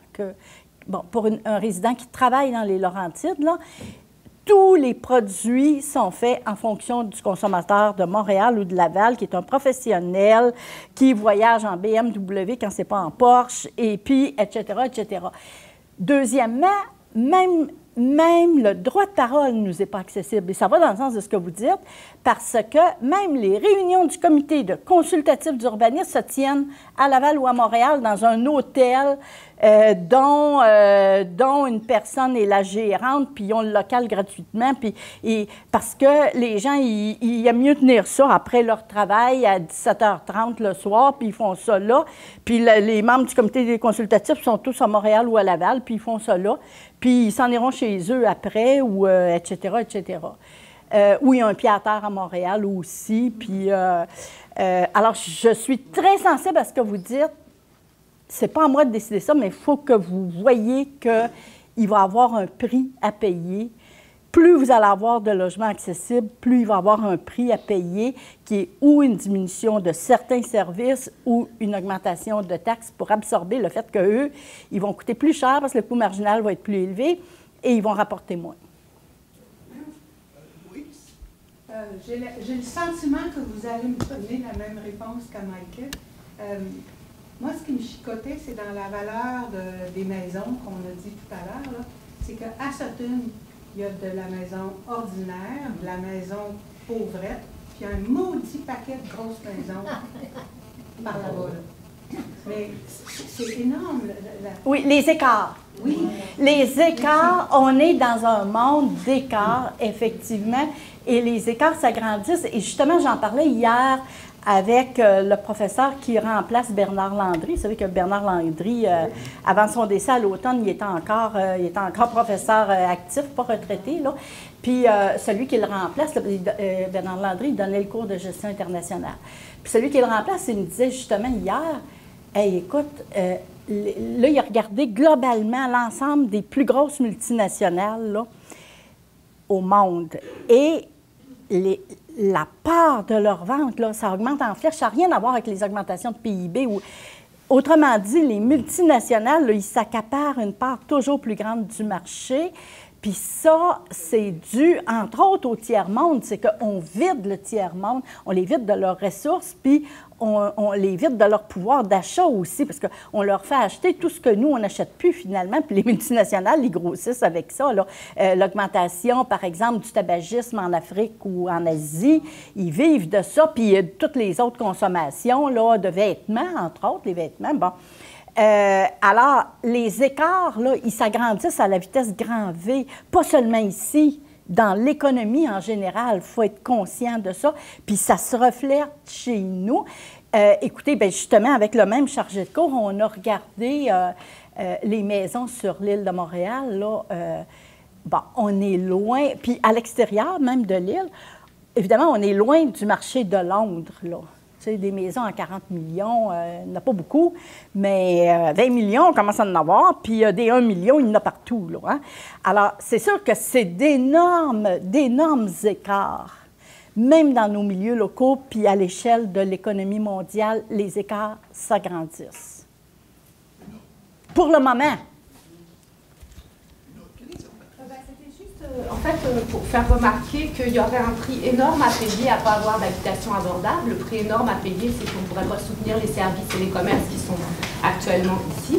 Et par ailleurs, il y a un élément de l'équation, peut-être que c'est venant de Montréal, on a tendance à sous-estimer, c'est-à-dire que nous, comme dans la Naudière ou dans les Laurentides, d'une part, il y a plus que la moitié des résidences qui ne sont pas desservies, puisque ici, il y a l'ancien village et l'ancien canton, donc la majeure partie des unités d'habitation qui valent très cher sont des unités d'habitation dans des secteurs non desservis. Oui. Et par ailleurs, on a la moitié des unités d'habitation, à peu près, qui ne sont pas habitées non plus. Donc, je pense que c'est quand même vraiment important de mettre ces choses-là en perspective quand on parle des valeurs. Moi, là, je n'ai pas à discuter ça. Ça, c'est des choix que vous allez faire, puis Ce que je veux juste vous dire, c'est que c'est exactement pareil à Montréal. Pourquoi les commerces ferment sur l'avenue Mont-Royal? Pourquoi même les restaurants? Bon, à part les avis de cotisation fiscaux, là, c'est que une grande partie des maisons et surtout des condos, les tours du Canadien puis tout ça, là, ce n'est pas habité. Puis, généralement, c'est même pas loué. C'est une compagnie, un grand bureau d'avocats de Toronto ou de Hong Kong qui est propriétaire de ça. Il va passer un avocat un jour parce qu'il y a une cause à Montréal. C'est absolument tout. Donc, on se vide aussi, mais on ne se vide pas de nos valeurs immobilières. Donc, ça ne gomme pas les écarts dont je parlais, mais ça fait qu'il y a moins de consommation locale. C'est un des facteurs. Il y a le web, il y a toutes sortes de choses, mais un des facteurs, c'est la délocalisation de la propriété. Puis ça, vous pouvez le regarder. Ça, c'est une chose que vous pouvez regarder, là. C'est regarder votre rôle de perception. Il y a des municipalités des Laurentides qui ont fait ça. Il y avait beaucoup de un certain nombre de propriétaires étrangers pour qui la propriété, mettons, locale, c'est juste un en cas que ça a le mal en Europe, en cas que, etc. Mais ça fait qu'il y a peut-être une demande locale, mais elle ne s'exprime pas. Donc là, est-ce qu'il y a moyen de cibler ça? Est-ce qu'il y a moyen, par un PPU dans un secteur central, pas nécessairement le centre-ville, de s'approprier ça? Est-ce qu'il y a moyen d'en faire quelque chose? Bon, en tout cas, ça, c'est des questions de politique locale à discuter avec vous. J'espère que je ne vous donne pas l'impression que je veux faire des choix. Je ne veux même pas les entendre discuter. C'est une discussion qui vous appartient à vous. Moi, je fais juste dire... qu'est-ce qui peut arriver, mais je suis d'accord avec vous qu'il y a des écarts, je suis d'accord avec vous qu'il y a un prix à avoir du vide, et le prix à avoir du vide, on le voit aussi au cœur de Montréal, les Tours du Canadien, où la valeur des condos est très, très élevée. Même ça. Bon. Ça tient du chocolat. Mais on va avoir... Quand je vais partir, je vais avoir tous des volets ici. Vous allez me dire, c'est vrai que les écarts sont grands. Si tu vas venir en public, personne m'a dit, c'est pas Saline. Ah, vous l'avez dit, OK, merci. Bon, oui, excusez. Il va falloir faire tes choix. Oui. Soit qu'on garde en retenue toujours, on continue. Ça, c'est à eux de faire le choix. Oui. On avait annoncé tout un programme. Peut-être été excessif, mais il y a la partie analyse qu'on trouve fort intéressante. Oui. Plus longtemps. Mais si vous voulez conclure ou si vous voulez aborder ces points-là qui sont aussi... OK. Mais c'est votre choix. Ben, c'est... Proposition jusqu'à midi? Oui, on a jusqu'à midi, donc il reste 30 minutes. Bon, moi, ce que je pouvais juste... Là-dessus, ce que je vous aurais dit juste de supplémentaire, je pense qu'on a passé la majorité des choses intéressantes. C'est, je l'ai dit à certains d'entre vous au départ, là, quand je regarde une municipalité qui est même un petit peu plus populeuse que la vôtre dans les Laurentides, qui est Val-David, ils sont beaucoup moins bien nantis que vous. Leur endettement est beaucoup plus élevé, leur taux de taxation plus élevé, ils dépensent davantage et l'unité d'évaluation moyenne, vous savez, Val-David, là, c'est le lieu des artistes. Bon, l'évaluation moyenne était, en tout cas, à la même année que vous autres, là. Vous autres, vous n'étiez pas encore à 300 000, là, mais à 157 000 uniquement. Alors, c'est un méchant problème pour eux, là. Les écarts sont très grands, là, entre les gens qui vivent en partie à Montréal, puis l'unité moyenne à 150. Là, vous auriez des vrais problèmes. Autrement dit, moi, je suis bien d'accord avec vous qu'il faut discuter de plus ou moins de logements abordables, puis il faut voir avec l'administratif, pas juste le politique, mais avec l'administratif, jusqu'où peut-être, jusqu'où il faut aller pour ne pas avoir des coûts marginaux plus élevés. Alors, il y a peut-être des capacités d'accueil encore avec l'administratif, peut-être vous pouvez travailler ça, mais malgré tout, vous avez un heureux problème. Vous êtes Puis moi, ce que je me dis, c'est que les gens qui devraient vraiment s'inquiéter sont dans les Laurentides. Puis je la sens, cette inquiétude-là. Mais vous partez d'une bonne situation, au moins. C'est juste ça que je voulais dire. Maintenant, pour ce qui est de l'élaboration du projet de territoire municipal central, bon, là, municipale centrale, est-ce que c'est plus grand que juste... Bien, c'est sans doute la Filtex et tout le territoire municipal central. Le noyau villageois. Le noyau villageois. Bon. OK. Ça, de toute façon, là, moi, je pense que ça s'impose. Là, hein. Ça s'impose dans la plupart des municipalités de repenser ça. La première chose, probablement, c'est la question de la Filtex. Que ça, moi, je n'ai pas trop compris. Là, je comprends que la propriété est devenue municipale, donc vous l'avez acheté pour un prix qui est quand même probablement assez élevé. C'est ce que j'ai cru comprendre. Là. Très bas. Bon. Mais toute la question, ça va être jusqu'à quel point il faut décontaminer. Hein? Ça, je pense que toute la question, ça va être le prix de la décontamination, puis le prix va être plus élevé selon l'affectation qu'on va y donner. C'est-à-dire, si on était pour y donner du résidentiel, là, le prix va être beaucoup plus élevé. Donc là, encore là, ça va demander des calculs administratifs pour voir est-ce que, compte tenu des marchés possibles pour ça, est-ce que le coût est... Étant donné surtout que vous êtes une municipalité beaucoup résidentielle, bon, alors est-ce que le processus d'élaboration de la planification du noyau villageois, est-ce que ça peut être l'occasion d'attirer, premièrement, parce que je pense que la première cible, c'est peut-être l'institutionnel. Est-ce que c'est l'occasion d'attirer de l'institutionnel? Puis, est-ce que c'est l'occasion d'attirer là, des nouveaux résidents qui viendraient compléter le genre de communauté qu'on est? Puis, est-ce que ça peut se faire à court terme? Par quel? Est-ce qu'on passe par un PPU? Moi, ce que je vous dirais, c'est que l'expérience montre que beaucoup de municipalités passent par les PPU, les programmes particuliers d'urbanisme, que les résidents n'aiment pas toujours ça.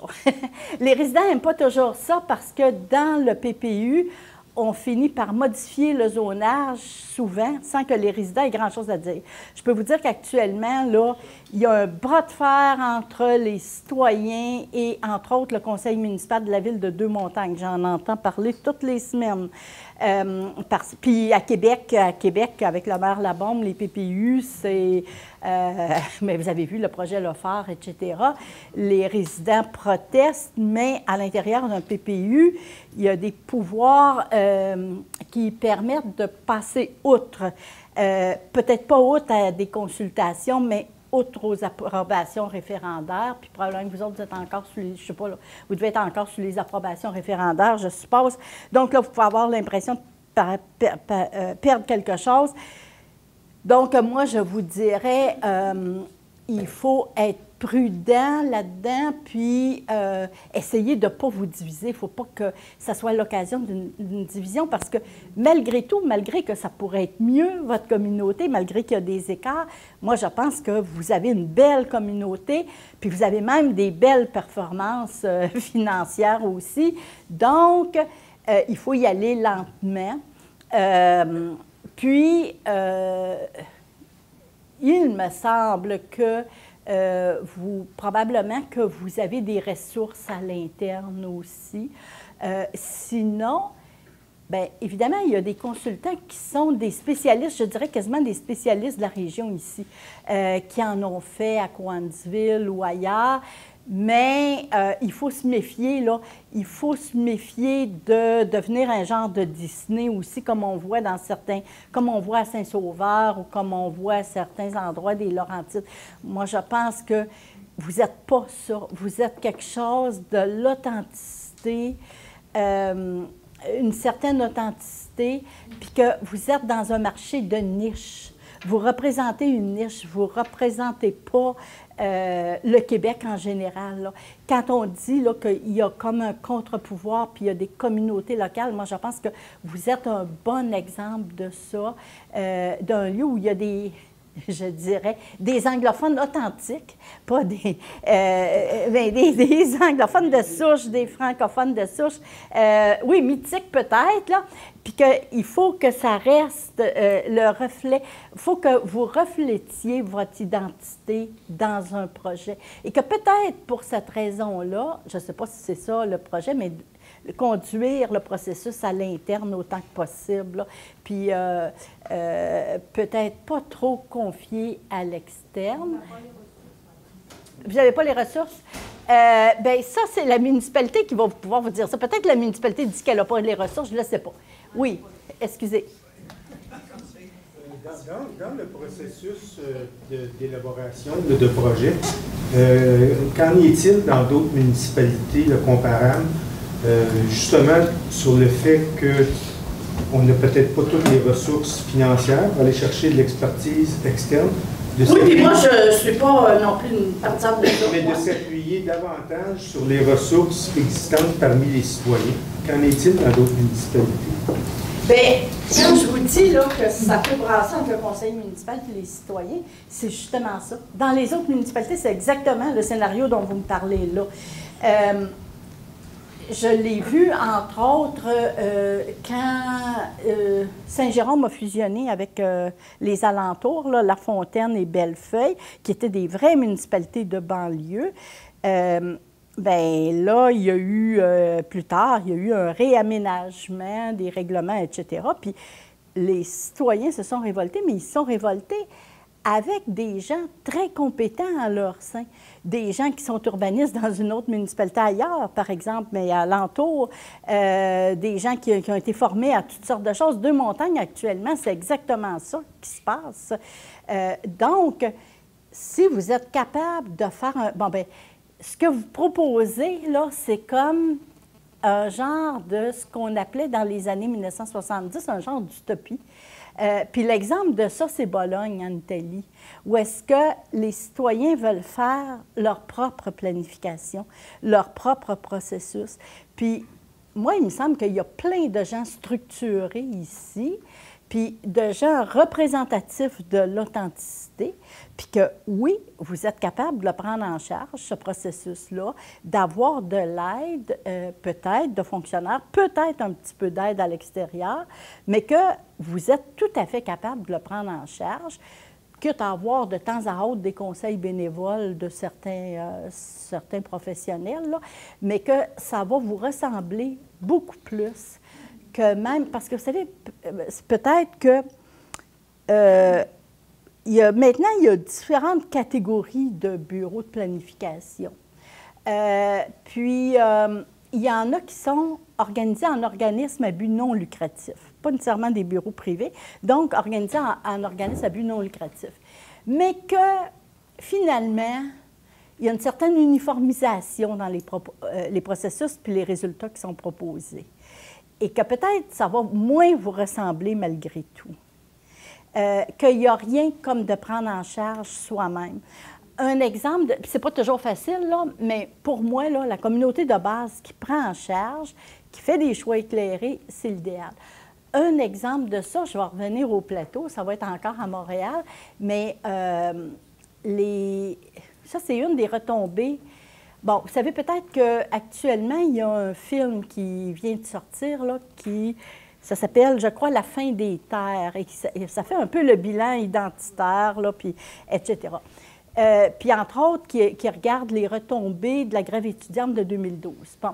Mais vous savez peut-être qu'une des retombées de la grève étudiante de 2012, qu'on a vu se dérouler sous nos yeux, là, c'est que les étudiants ont voulu avoir un mode d'habitation qui leur ressemble.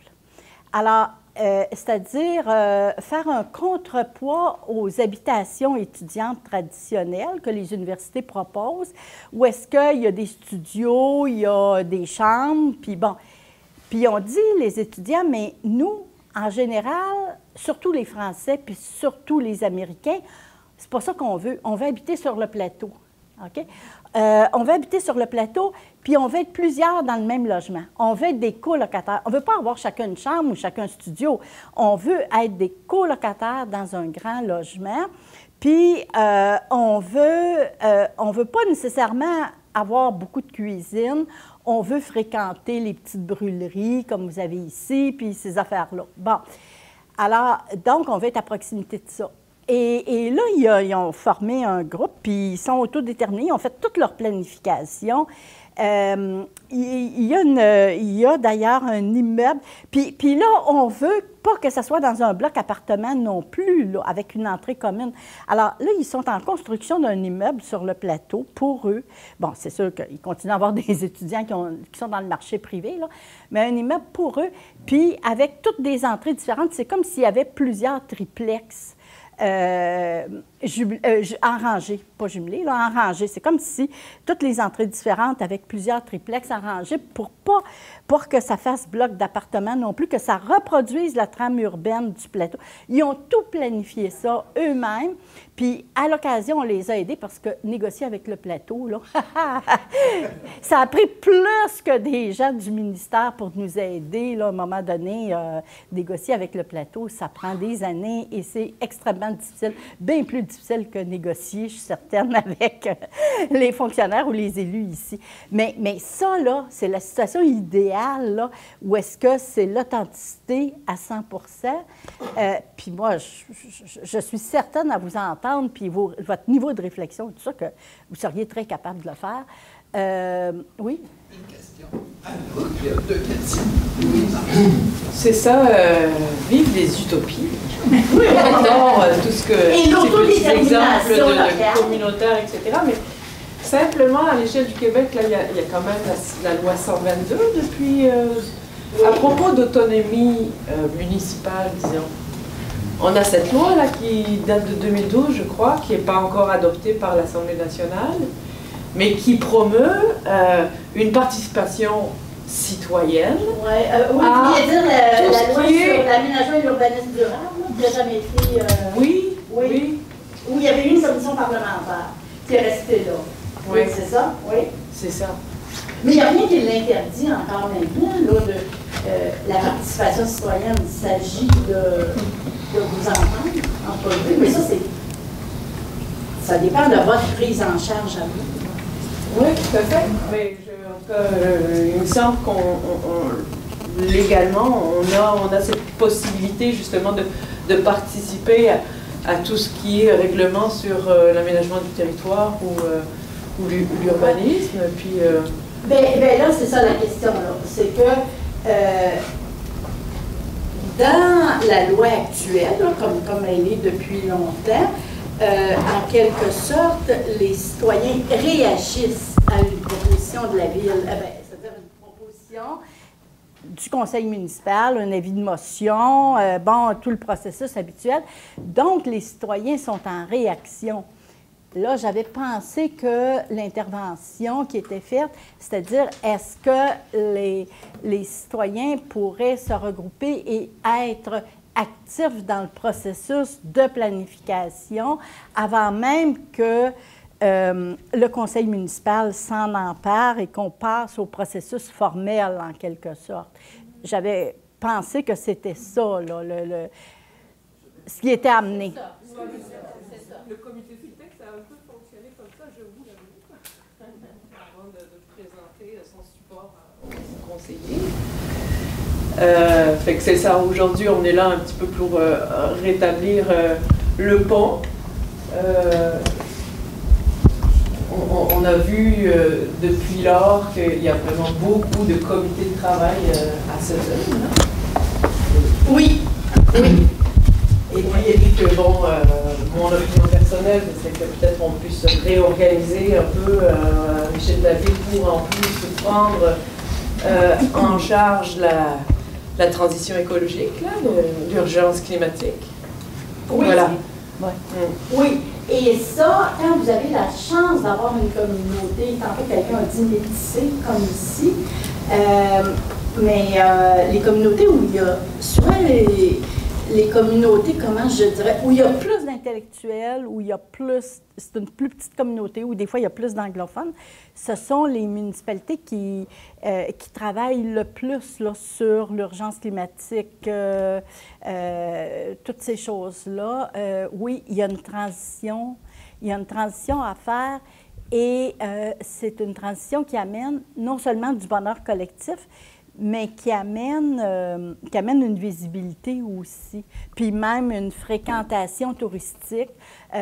Il y a un marché pour ça actuellement, puis on le voit là où est-ce que même des grands hôtels essayent de récupérer ça, de dire nous on répond à telle charte, on a des pratiques, même on va jusqu'au zéro déchet, oui.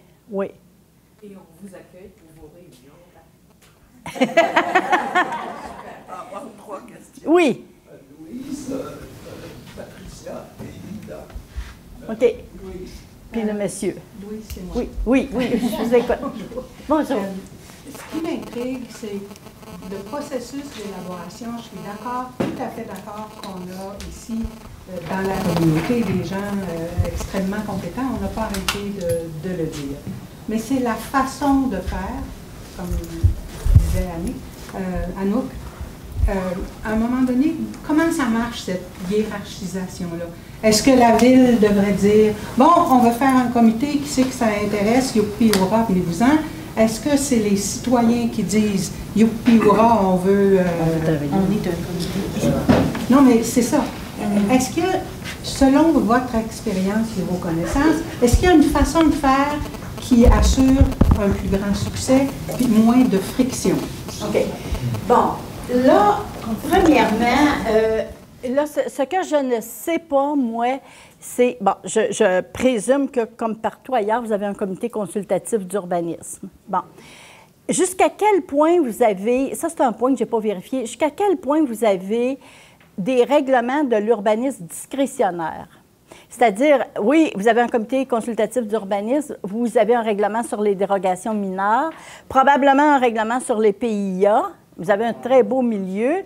Bon, avez-vous un règlement sur les usages conditionnels? Oui. Les PPC-moi? Oui. Oh, vous êtes habitué avec tout ça. Il n'y a pas grand-chose que vous n'avez pas. Bon. Alors, est-ce que... Bon, parce que... Puis... dans votre comité consultatif d'urbanisme, là, bon, vous donnez, par exemple, des dérogations mineures. Prenons juste ce cas-là. Là, c'est mineur, hein, c'est pas sur les usages ou quoi que ce soit. Est-ce que, en plus le greffier doit faire un rapport chaque année, combien il y en a eu, puis bon, est-ce que vous faites, par exemple, un bilan par territoire? C'est où l'intensité des dérogations mineures, puis ça porte sur quoi? Ça porte sur les piscines, ça porte sur les galeries, ça porte... Vous ne faites pas ça. Bon. Moi, là, je vous dirais, ça serait une chose à faire pour commencer, là, hein? Parce qu'il faut que vous appropriez la dynamique de votre territoire. Les changements, les gens, ils demandent des changements. Pourquoi, puis pour où? Alors, et dans les dérogations mineures, c'est-tu des piscines qu'ils veulent avoir? C'est-tu des constructions accessoires, des usages accessoires? Puis où c'est-tu ici? C'est-tu... Bon, dans les nouveaux secteurs, en général, c'est plus dans l'ancien. Bon, là, il faudrait que, autrement dit, jusqu'à présent, vous avez suivi les procédures, mais vous ne vous êtes pas approprié la dynamique d'urbanisme suffisamment. Puis ça, vous n'êtes pas tout seul, là. Tout le monde est pareil. On suit. Bien là, moi, je me fie à ce qu'ils me disent, là, qu'ils ne savent pas ça porte sur quoi, puis c'est où le... Je me fie à ce que les gens me répondent, là. Je ne connais pas plus que ce que les gens me répondent. Je l'ai dit au début que moi, je ne sais pas ce qui se passe dans vos règlements discrétionnaires. Je pose la question et je me fie à ce qu'on me répond. Alors, c'est sûr que je ne le sais pas, je l'ai dit.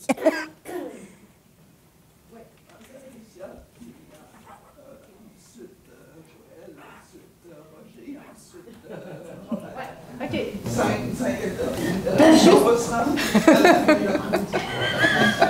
Non, c'est juste des points de clarification. Donc, juste pour votre information, il y a une communauté ici qui est extrêmement dynamique, qui connaît extrêmement bien les règlements, qui a poursuivi son conseil municipal. Je sais tout ça. Tout ça, je le sais, par exemple. Et ça, je le sais que vous êtes fort dans les processus. Non, mais c'est juste dans les processus que je voulais dire, c'est que à Sutton, quand on a adopté le plan d'urbanisme actuellement en cours et les règlements d'urbanisme qui sont actuellement en vigueur, ça s'est fait suivant un processus participatif unique au Québec, parce qu'on avait demandé en amont de l'adoption du plan d'urbanisme un processus de participation citoyenne. Et il y a un comité qui avait été mis sur pied et les citoyens, en amont de l'adoption du plan d'urbanisme, s'étaient impliqués dans la définition du plan d'urbanisme. Suite à ça, quand on a adopté les règlements de zonage et de lotissement, il y a eu des grosses frictions, justement parce que c'était une firme externe qui avait été mandatée pour écrire tous les règlements, qui a fait du copier-coller de règlements de banlieue. La population s'est rebellée. Une nouvelle fois, il y a un comité qui a été mis sur pied par la ville, qui a fait appel à un médiateur, qui était un ancien président de l'Ordre des urbanistes du Québec. Oui, et c'est avec un comité citoyen qui comprenait des gens extrêmement compétents, autant en biologie, en conservation du territoire, en urbanisme et en aménagement, qui a travaillé avec le médiateur et avec la municipalité pour faire quelque chose qui est devenu le squelette de finalement le plan d'urbanisme et qui a travaillé sur les règlements qui sont actuellement en vigueur. Donc c'est un processus qui a déjà eu lieu à Sutton. Il y a beaucoup de gens qui sont mobilisés, mais sauf que ce qu'on voudrait éviter de répéter, je pense, qui serait souhaitable, c'est que la dernière fois que c'est arrivé, donc entre à peu près 2007 et 2011, ça a duré cette affaire-là, et 2010, là, ça a été une bataille terrible. Il a fallu renvoyer 2 fois la firme qui avait été mandatée par la ville. Les citoyens ont dû déplacer la commission municipale du Québec à Sutton. Ça ne s'est pas fait d'une façon harmonieuse et intégrée. Ça a été comme un conflit entre les citoyens et la municipalité. Donc, je pense que ce que tout le monde souhaiterait aujourd'hui, c'est que ça se fasse d'une façon beaucoup plus conviviale, puis qu'on ne soit pas obligé de passer par une bataille pour arriver à ce résultat-là. Et je pense qu'avec les ressources limitées dont dispose la municipalité actuellement, pour être capable de mener ce processus-là, ça prend quand même un coordonnateur ou un quelque chose, parce qu'il y a toute la question de la légitimité qui se pose régulièrement, c'est-à-dire, les citoyens, mettons, qui vont vouloir s'impliquer dans le processus, sont-ils représentatifs, sont-ils légitimes, sont-ils ci, sont-ils ça? Fait c'est ça, et je pense que j'aimerais bien savoir, ailleurs au Québec, où est-ce que ça s'est fait de cette façon-là, parce que l'exemple de Bologne, moi je l'ai appris à l'école. Bologne était une municipalité communiste, soit dit en passant, et c'est une des rares municipalités à travers le monde qui a réussi à rénover son centre-ville sans chasser ses résidents. Mais on n'est pas une municipalité communiste, donc il va falloir fonctionner autrement. En fait, il reste à peine 10 minutes, il y a presque 5 interventions. Je vous demanderai de faire des interventions brèves pour donner la chance à notre conférencière de conclure. Linda. Justement, pour trouver par exemple un exemple un peu plus pertinent pour nous, j'ai suivi ce qu'ils font à Drummondville. Il y a un projet qui s'appelle Imaginons l'espace, parce qu'ils ont un projet à le centre de la municipalité avec le parc et puis un bâtiment. Donc la ville a mis ce qui est un comité d'orientation. Donc ils ont invité les spécialistes dans la communauté, par exemple, est-ce qu'il y a les architectes, est-ce qu'il y a les paysagistes, est-ce qu'il y a les ci, les ça. Donc avec la ville, ils ont créé, donc ils ont comme un appel à tous. On cherche des expertises dans les domaines précis pour créer le comité d'orientation. Par la suite, il y avait une vraie consultation en amont pour avoir toutes les idées de vraiment tout le monde. Et qui était vraiment ouverte à tous, avec l'idée que le comité d'orientation, qui compris un peu d'expertise, ainsi que évidemment les membres du conseil, donc sont eux qui font comme le triage de toutes les idées pour voir qu'est-ce qui peut fonctionner, etc. Donc j'ai trouvé un modèle, comme idée très intéressante. L'autre chose que j'aimerais mentionner, c'est que je suis membre de l'Institut du Nouvel Monde, que j'imagine que vous connaissez très bien, qui fait un travail extraordinaire au niveau de la participation citoyenne. Et on se pose toute la question, je crois, qu'est-ce que c'est la participation citoyenne? Et moi, je me pose la question aussi. Donc, j'ai eu le bonheur de suivre avec Mme Duchesne, aussi Diane Duchesne, une formation, une webinaire qui traite justement de ça. C'est quoi la participation citoyenne? Il y a comme une échelle, les étapes. Et puis, quand je l'ai vu, maintenant, je comprends c'est quoi la participation citoyenne. C'est pas juste une seule chose, c'est une échelle. Dans un cas comme si on utilise par exemple l'information. Dans un autre cas, c'est plus collaboration. Et j'aimerais beaucoup, peut-être, je peux envoyer les liens parce que j'ai le webinaire. Ça va être vraiment pour moi peut-être une occasion d'être ensemble encore pour regarder ça, pour avoir la même compréhension des choses. Parce que ce qui est vraiment difficile pour l'instant, c'est que, moi je parle de participation citoyenne, et vous, mais on a tous quelque chose de différent dans nos têtes. Surtout, par exemple, moi je suis une anglophone, je ne parle même pas le français comme il faut, donc ça a créé aussi la confusion. Mais ce que je trouve très intéressant de l'exemple de Drummondville, c'est qu'ils ont parti ensemble. Donc au lieu d'avoir une comité là-bas et un conseil ici, on se travaille ensemble et pour vraiment avoir donc les participations échangent autour d'un enjeu et confrontent leurs idées et points de vue. Donc c'est ça que nous avons. Nous avons un vrai enjeu pour tous les citoyens. Donc il faut commencer de regarder cet enjeu ensemble. Bravo. Mais est-ce que je vous demander, c'est prendre les trois interventions, puis conclure vraiment comme ça. Joël, ensuite Roger, sinon Robert. Oui, ok, Joël. Bonjour tout le monde. Désolé, j'avais des engagements ce matin, mais je voulais vraiment venir. Joël, il faut que ce soit bref.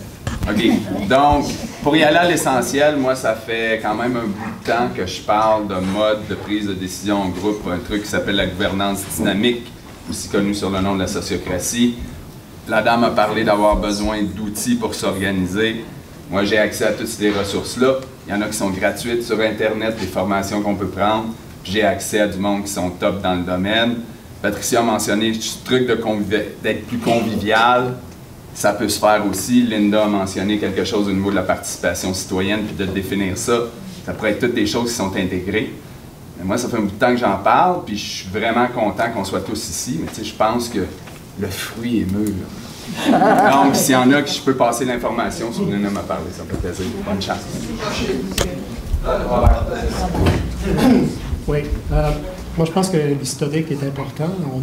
On a souvent tendance à oublier l'histoire. Ce que Patricia a dit est tout à fait juste, mais la fin aussi est importante de connaître pour tout le monde. C'est qu'il y a eu toute une discussion publique pendant des années ici sur les règlements d'urbanisme. Et le résultat concret, c'est que ça a été positif au bout de la ligne parce que il y a eu un registre qui a été tenu finalement, puis il n'y a plus personne qui s'est présenté au registre. Finalement, il y a eu un consensus qui s'est formé dans la communauté. La journée où on a voulu tout modifier, les citoyens sont allés en cours finalement parce que la municipalité, à l'époque, l'ancienne administration, n'a pas voulu écouter les citoyens. Et donc, les gens, le seul moyen pour les citoyens, c'était d'aller en cours jusqu'en cour d'appel pour finalement réussir à renverser la décision. Et les vieux règlements qui ont fait l'unanimité ici sont redevenus les règlements en place et tous les nouveaux règlements ont été finalement annulés. Je pense que c'est important de voir qu'à Sutton, on l'a fait, ce mécanisme de participation-là. Il a donné des résultats et il y a des gens ici qui sont prêts à le faire, continuer à s'impliquer dans la communauté. J'ai trouvé votre présentation magnifique. Je trouve qu'elle est très stimulante. Vous posez des problèmes et on s'aperçoit que finalement, ce ne sont pas des problèmes simples à résoudre, mais il faut se poser ces questions-là quand on commence à parler de développement urbain, d'aménagement, de logement abordable et tout le reste. Je finis en disant simplement, je voulais juste tempérer un peu votre optimisme sur la situation financière de la ville. C'est vrai qu'on est dans une bonne situation, Mais je veux juste vous expliquer pourquoi les gens sont plutôt angoissés. C'est que l'augmentation des taxes ici, depuis 2 ans, c'était 12 %. Oui. L'inflation, parce qu'il y a un transfert, hein? Parce qu'il y a un transfert, excusez, mais il y a un transfert fiscal vers le résidentiel, comme je vous le disais. Et ici, c'est à peu près 84 %. Donc, ce pourcentage-là augmente parce qu'on n'a pas de commerce, on n'a pas d'industrie et tout le reste. Donc, et ces gens-là, actuellement, ici à Sutton, c'est que vous avez parlé d'inégalité. Mais quand vous êtes propriétaire, oui, c'est le fun, votre évaluation foncière augmente, votre équité augmente. Mais si vous êtes locataire, hier soir, on a vu qu'il y a 42 % des locataires ici qui payent 42 % de leurs revenus sur le logement. 12 qui payent plus que 30 payent plus que 30 pardon. 42 % qui payent plus que 30 % de leur loyer. Donc, la moitié des locataires payent plus que 30 % de leur loyer. Oui. Donc, ça, c'est un problème. Oui. Et l'augmentation des taxes, le propriétaire va la refiler sur le locataire, comme vous le savez. Deuxième élément aussi pour tempérer l'optimisme, c'est qu'on a parlé, c'est des gens âgés. Les gens âgés sont à revenus fixes. La Caisse de dépôt a fait un rendement négatif sur ses investissements à la bourse, ses obligations. C'est simplement dans l'économie réelle qu'ils font de l'argent. Ça, ce n'est pas disponible pour monsieur et madame tout le monde. Puis monsieur et madame tout le monde est obligé, en général, de prendre son fer. Donc, sa valeur totale, son patrimoine diminue. Donc, si les gens voient finalement cette augmentation-là des taxes de 12 % en 2 ans, on regarde les investissements que la Ville de Sutton doit faire. On a un PTI d'à peu près 11 millions de dollars, puis il y a beaucoup d'éléments qui ne sont pas considérés. Donc, je voulais juste tempérer, parce que c'est vrai qu'on a une bonne situation financière à l'heure actuelle, mais il y a une problématique ici à l'horizon, et avec l'augmentation finalement des rendements en bourse qui vont être à peu près de 1 à 3 % par année pour les 10 prochaines années, avec des possibilités de récession, il y a des éléments aussi pour se poser un certain nombre de questions. Tout à fait. Dans 4 minutes, je vais en prendre une pour remercier les gens. Alors, donc, moi, ce que je perçois, là, finalement, c'est que, je comprends là, tout ce que monsieur a dit, mais là, comment vous allez arriver à agir par rapport aux locataires, ça, c'est une question d'avantage social et peut-être que ça pourrait se régler à l'intérieur d'un nouveau projet, là, par le logement abordable à l'intérieur d'un nouveau projet. Mais ça, ce que vous avez dit ne résout pas la question de savoir est-ce qu'on s'en va vers des nouvelles unités qui seront au moins de la valeur moyenne ou est-ce qu'on accepte des unités moindres en valeur? Et bon, ça ne résout pas cette question-là. Pour ce qui est des processus, là, je comprends là, que les processus vont être très importants. Vous avez chacun votre vision de ce que le processus devra être.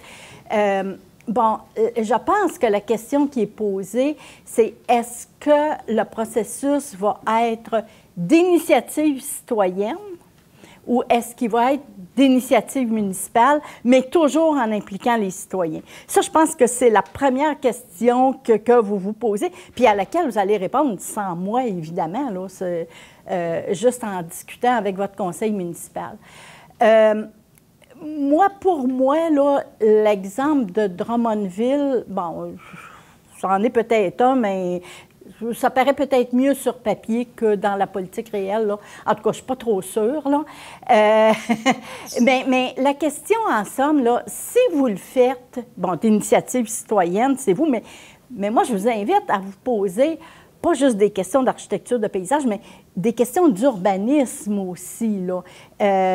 Donc, est-ce qu'on veut vraiment rester plus résidentiel? Est-ce qu'on veut avoir plus d'institutionnel? Est-ce que ça, c'est plus important? C'est quoi nos priorités en fonction? Puis, c'est quoi que les gens demandent, par exemple, dans les usages conditionnels, etc., pour voir un peu c'est quoi le marché qui est le nôtre actuellement, puis est-ce qu'on veut conserver ça? Est-ce que, alors, ça peut être d'initiative citoyenne, ça peut être d'initiative municipale, auquel cas, mais pour moi, il faut se poser des questions d'urbanisme. Et d'urbanisme aussi comme parc immobilier municipal, là, avec les retombées. Maintenant, vous pourriez avoir un genre de processus aussi qui est sous l'égide municipale, sans que ce soit des fonctionnaires, un peu comme un mini-office de consultation publique à l'intérieur de la ville, où est-ce que la ville dégage un fonctionnaire quelconque pour un certain nombre de jours.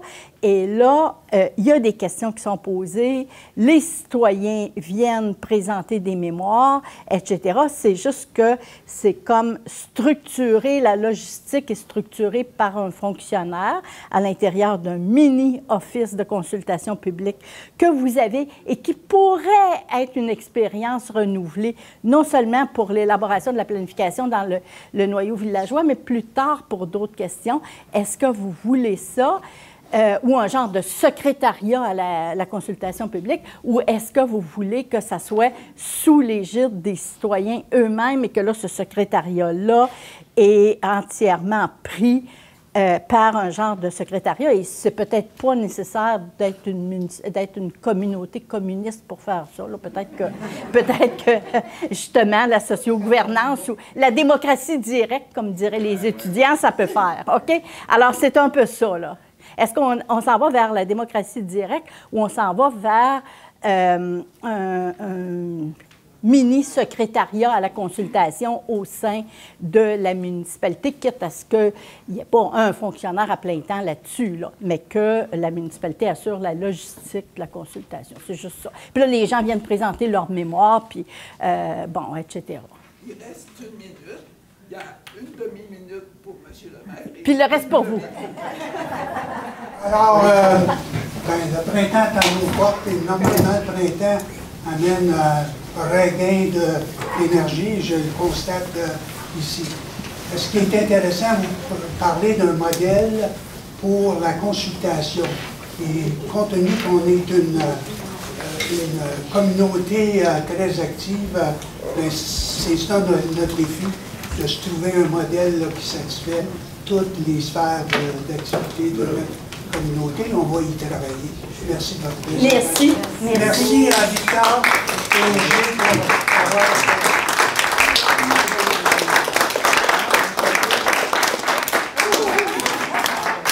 Un pot de vin. Ça ressemble à la verse de madame, c'est la même couleur. En plus?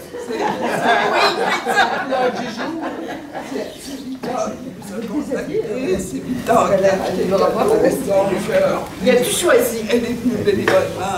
On la remercie beaucoup. Oui. Deuxièmement, comme je l'ai dit à chaque fois à l'extérieur, moi j'ai un truc pour la participation citoyenne. Il s'agit de mettre des tables puis de regrouper les gens à la place de marcher. Merci beaucoup, madame.